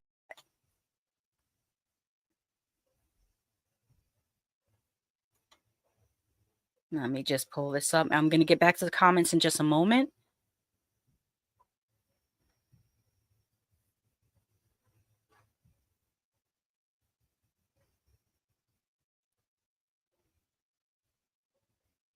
And incidentally, I also showed this on Hood Podcast yesterday. So definitely check out Hood Podcast, where we talk about news of the weird and all things Black geek culture, including a lot of cosplay stuff that I always like to highlight. Cool ass cosplays. All right, to Texas Chainsaw Massacre comments here. Sandy Absolute says, I really like the Texas Chainsaw Massacre 3D. I know a lot of people hate it in real life, but I watch it all the time. Doc Kaiju says, I guess it's a renovated drive-in and not a new one. I like the nostalgia of that. I think that's cool. Doc Kaiju says, I don't think I've seen the original versions. I saw a remake or two and wasn't into it, but sounds like I should see the originals. Well, the thing with Texas Chainsaw Massacre is, if you're a younger person, if you're a millennial, if you're Gen Z, it might not have the same impact on you because there's so many derivative versions of Texas Chainsaw Massacre, and basically everything that Rob Zombie has ever done is like an homage to Texas Chainsaw Massacre.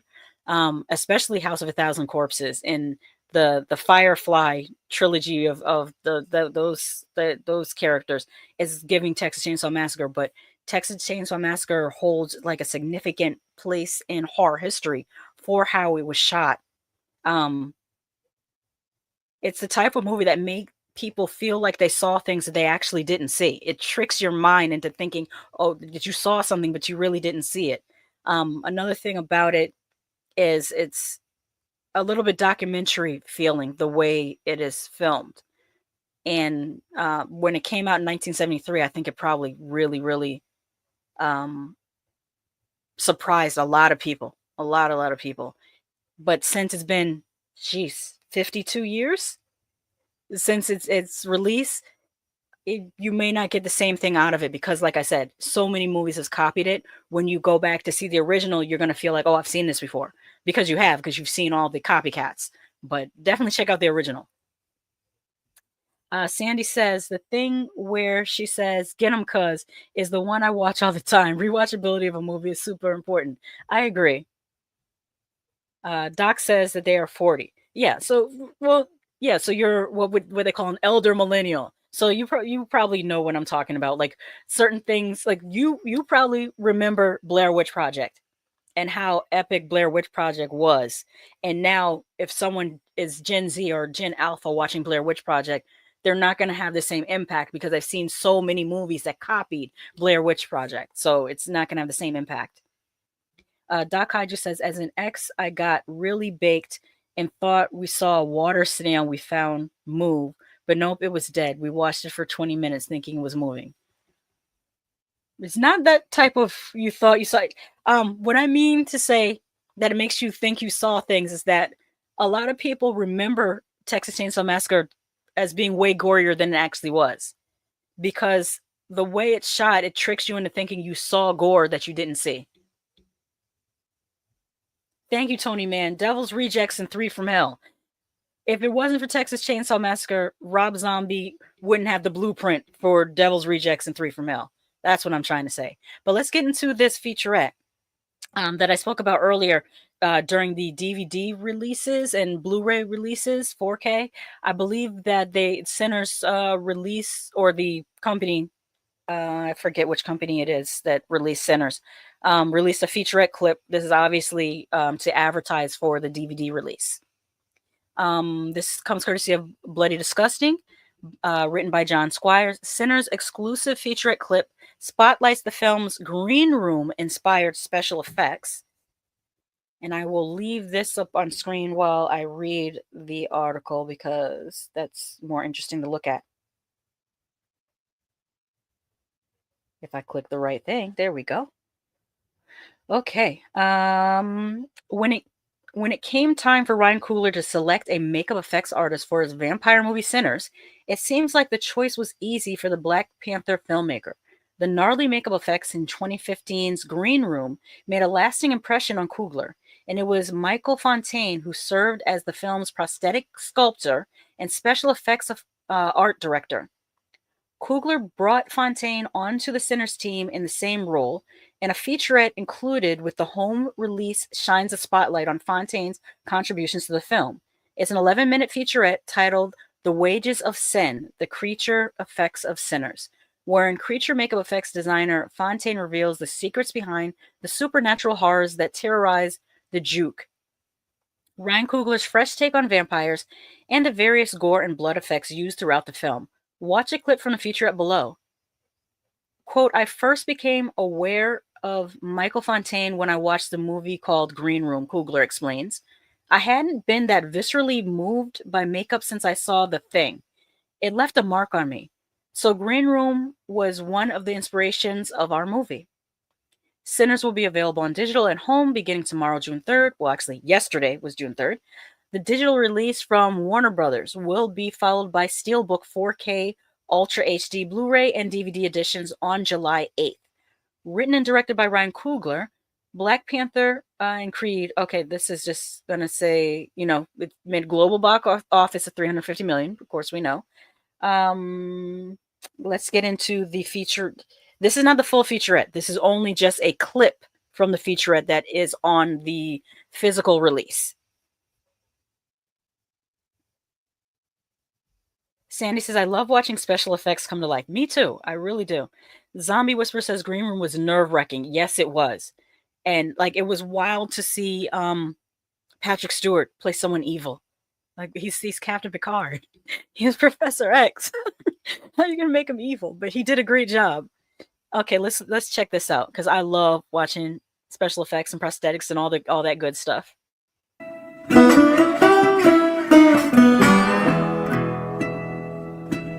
I'm Mike Fontaine, and I'm the prosthetic makeup designer.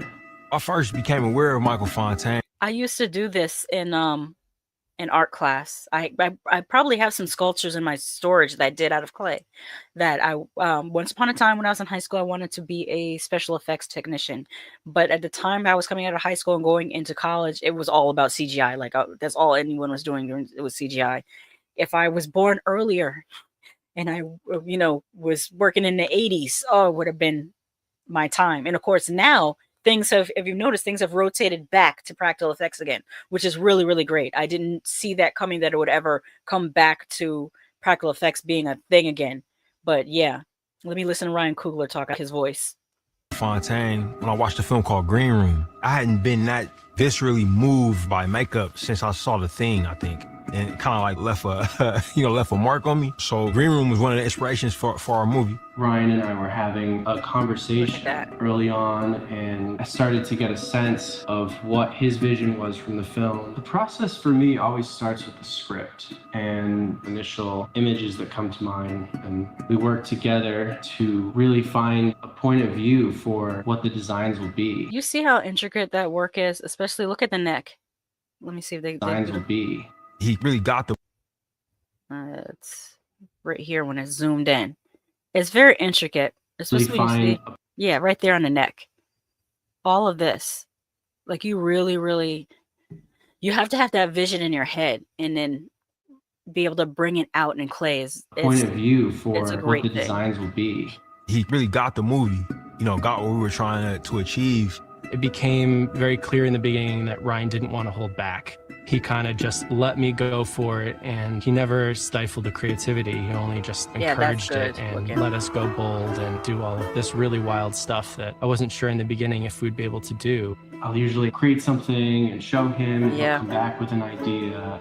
And once we hone that in, process turns into drawing and painting and sculpting and designing. And that process takes several months. Once he signs off on the sculpture, it goes to New York, and there's an amazing team that works around the clock to make molds and to cast these pieces into silicone that then will be brought to set in New Orleans. These are what Sammy's claw mark prosthetics look like when they come shipped. So here we have Sammy's lip prosthetics, and it's made out of this very, very thin silicone. This is the piece that goes on Miles' lip to kind of create the shape that his lip is swollen and split down the middle. Oh, that looks great. Let me go back to that. Let me pause it on there. Yeah, a little bit forward. Yeah, that's brighter. That looks great. And that's before they even finish, coloring, adding the color to it.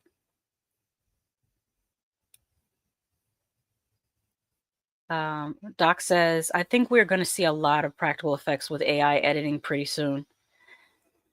I like the human element to it because that's the artist's hand.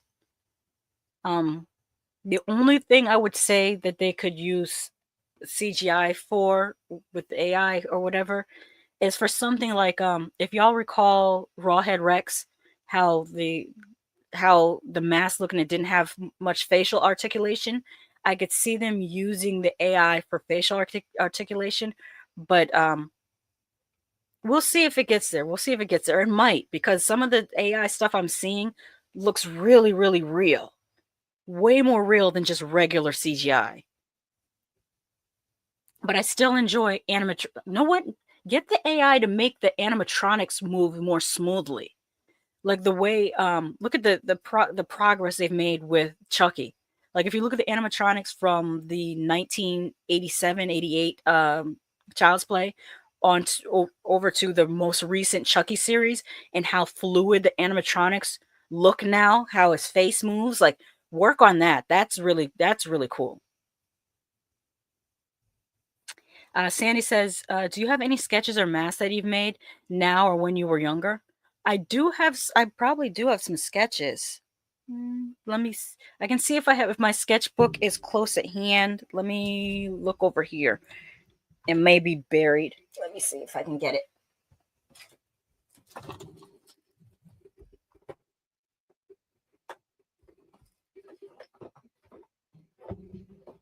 Oh, no, that's my symbol. No, it's not there. Where did I put my sketchbook? The larger one. Because I have two different ones. I have a small one and a larger one. The larger one has better stuff in it.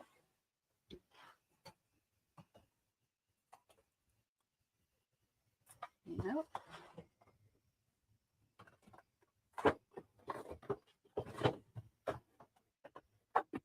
Found it. Oh, knocked over my Ouija board looking for it. Let me make myself full screen and I'll show you.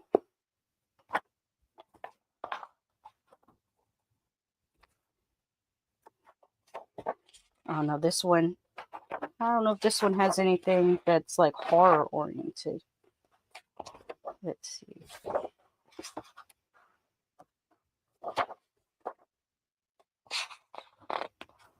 No, this is all fashion sketches, I think. Let's see if I have anything horror oriented in here. Yeah, these are mostly my, I don't know if you can see it, mostly my fashion sketches.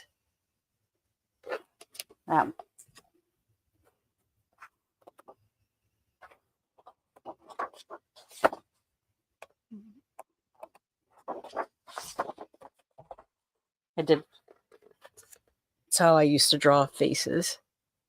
See if I can do it without the into the light. Let's see, anything else fashion? It's all, yeah, it's all fashion stuff. And some stuff that has a little bit cleaner lines I had to do. This is from design school. So these are like what do you call it? Assignments. So I had to design like a business wear collection. It's hard to get the lighting right.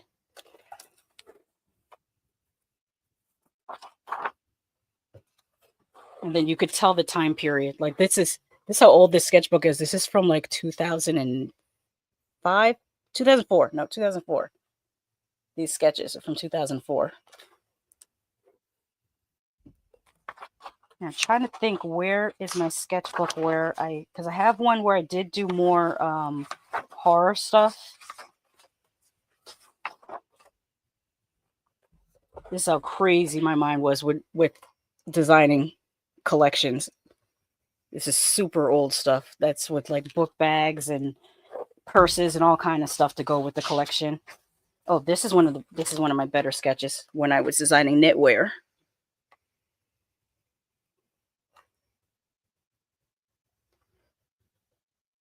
Not bad. I mean, stuff I was going to because I crochet, I knit, I do a bunch of like creative stuff.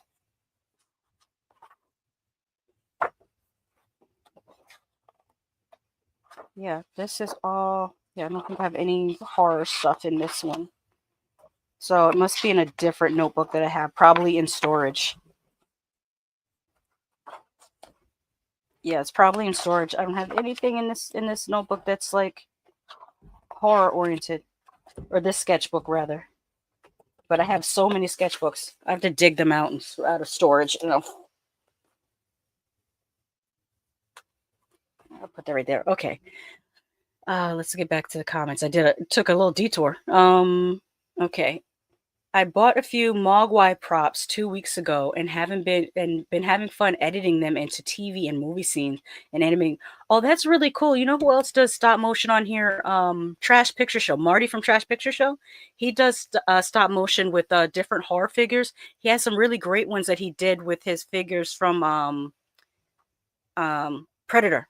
I remember the Predator, and then he made a couple figures. I think he photoshopped a couple figures. One of them was my face as Domino from Deadpool 2 and Horror Retrospective. I think he made her Black Widow. I think she was Black Widow or something. But it was really cool. Tony Man says, Sandy, yes, she does. In fact, the nun. Oh, I forgot about that. Yeah, I painted the nun back there. I think I showed that before, though. Stayed up all night doing it. Yeah, I had to get her off my mind. I couldn't sleep. Zombie Whisper says, that mold of cornbread looks freaking disgusting. It's great. It is, and the way they brought it to life on his face in the movie, oh, he looks gross. It's a good thing he got turned into a vampire before his face was like that, because he'll have the self-healing properties. Well, he would have if he survived, but Patrick from Cheetah had some great artists on his last couple streams. Yeah, have Cheetah will follow. That's a great channel. I was on his channel one time speaking with him. He's really cool. Tom Baker, some designers too. Doc Kaiju says, I have a strong bias and favoritism for practical effects, but depending on the budget and creator, practical effects aren't always practical. Yeah, one of the movies I actually mentioned earlier today made really good use of CGI. Once again, Korea, because I said that in Train to Busan they used the CGI for the blood, but even more than that, the host, that whole entire sea creature was CG, but there's something about the way they do it that it looked so real. Doc Kaiju said, I would rather have a guy in a rubber suit as Godzilla than a motion actor with CGI over him, but it's whatever at this point. Doc, have you seen Godzilla -1? I have to get your opinion on Godzilla -1. That one was amazing to me, even though it's not I don't think it's a guy in a rubber suit. Where's your baby doll or Resident Evil dress sketches? Probably a different sketch pad. You know how many I have? A lot of sketch pads. I have a new one that I haven't used yet. A brother of a certain age. Good evening, all. Good evening to you, brother of a certain age. Welcome to the show. Tony Man says, hello there, brother of a certain age. Sandy Absolute says, the sketches are dope. I love learning a little more about you. Thank you. I appreciate it. Tom Baker says, all you content creators should work together now more than ever. That's what we've been trying to do. We really have been being on each other's channels, trying to plug each other, trying to share each other's content. We really have been, I can say that about the horror community on YouTube. We really have been, I've been lucky to be around people who have been really, really cooperative and have a sense of community. I really like that. I like that about us.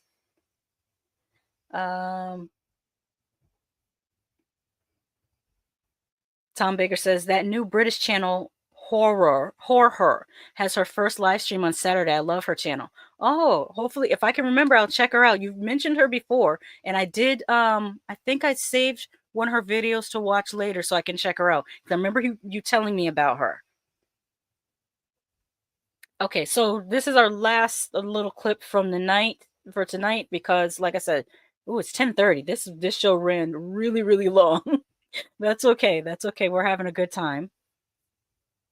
We were talking about Final Destination earlier for anyone who's just now joining us, and I can't remember who said it in the chat about how Final Destination is like the only movie that kind of freaked them out. And it made me think of this TikTok that I saw. No one was harmed in this TikTok before I show it. I don't want anyone to get prematurely upset by anything. No one was harmed, and it's fortunate that they were not harmed. It's definitely giving Final Destination. I'll play it here. Oh, what happened? There it goes.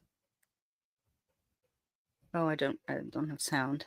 And right now, you can save £50 per person. That's £200 off for a family of 4. We've got... Let me mute that again. But you see this? With 22 kilograms of baggage included. I don't know what it is. Nothing beats a jet. Yeah, I don't want to get dinged because I don't know whose music that is. But yeah, if that's not Final Destination for you, I don't know what is. Look at this. Talk about narrowly escaping disaster. And now we all know, yeah, we should be afraid of these wood trucks and not to be behind them. Because look at that. That's wild.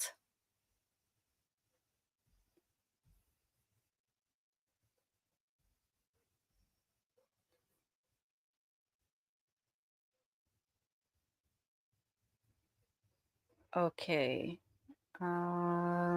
Tony Man says, At Tom, when I do my music stream, it's going to be 70s rock and 80s and 90s rap, possibly. Doc Kaiju says, of course, second best Godzilla film ever made with the original as best. -1 was CGI, but Godzilla won his first ever Oscar for the CGI on -1 as a consolation prize since it should have won. Yeah, I agree. I think that year Godzilla -1 should have won Oscars for the acting, for the screenplay. Like, the story was amazing. Best international picture. Yeah, it really should have won best picture. Tony Man says, Doc, what's your opinion of Shin Godzilla? And Doc says, Hollywood was completely humiliated and embarrassed by how awesome Godzilla -1 was for its tiny budget. Yeah, if I recall, wasn't it something like 80 million or was it 40 million? I know it was under 100 million, but it looked like over 100 million. They tried to sabotage its success. Yes, they did. And they also pulled it out of theaters real fast. Like, it was in theaters for like 1 week. Doc Kaiju says Shin Godzilla is awesome, but the ending is kind of dull and the CG is dated. And also that Shin Godzilla revived Godzilla as a franchise, though, since it showed that Godzilla could be done seriously and with acclaim. Brother of a certain age says any vehicle with junk or items in on the tailgate is moving. I'm moving around that MF. Tom says, Tony Man, and 80s retro visuals. Yes. I agree. Which Tony Man did give me a preview of his intro for his channel, and it's definitely retro. Doc Kaiju said it was 12 million. That's even more impressive. Under 20 million? That's even more impressive. Oh my gosh. That's even more impressive. But let me get out of here because like I said, I have an appointment in the morning. Actually, I have to bring my grandmother to her doctor's appointment in the morning. So I have to get up and be her driver, which is cool. With that, thank you all for coming through. Let me remind everyone that I will be back on here tomorrow with Tony Man. We will be talking about Slasher Movies We Love Part 2. We'll be on at 7 p.m. tomorrow evening, and we'll also be talking about a little bit about Talk to Me and Bring Her Back. They're not slasher movies, but we just wanted to talk about them while it's still fresh in our mind because we just watched these this past weekend as well. And I got Tony Man caught up because he had not seen The Burning. He had not seen New York Ripper. He had not seen Pieces. What else did I show him? Bloody Moon. And Prom Night. He didn't see any of those. So now we're getting caught up on our slashers. And he's starting to understand why that's my favorite subgenre of horror. With body horror coming in second. Doc says good night, Lady Shasha, good night, Tony Man. And then also reminder for Friday, I'll be back up at earlier show, 5 p.m. We're doing Voyage to the Bottom of the Barrel, and we will be discussing a couple Tubi movies, Dangerous Feelings and The Grinch That Stole Bitches. So at 5 p.m. Eastern, 2 p.m. Pacific Standard Time. Yeah, that's right. We will be talking about these really terrible Tubi movies. So bad almost so bad they're good. They're not quite so bad they're good. Yes, Tony Man said he didn't see the Skater one. That is Curtains. We should watch that one. We should watch Curtains soon, just so you can get. That's a great one too. A brother of a certain age says, "Y'all be safe out there. You as well. Thank you so much." All right, with that, let me get the heck out of here. Thank you, and have a great night. I will see you back here tomorrow at 7 p.m. For what we watched last weekend. And hopefully we could do it in under 3 hours. Good night.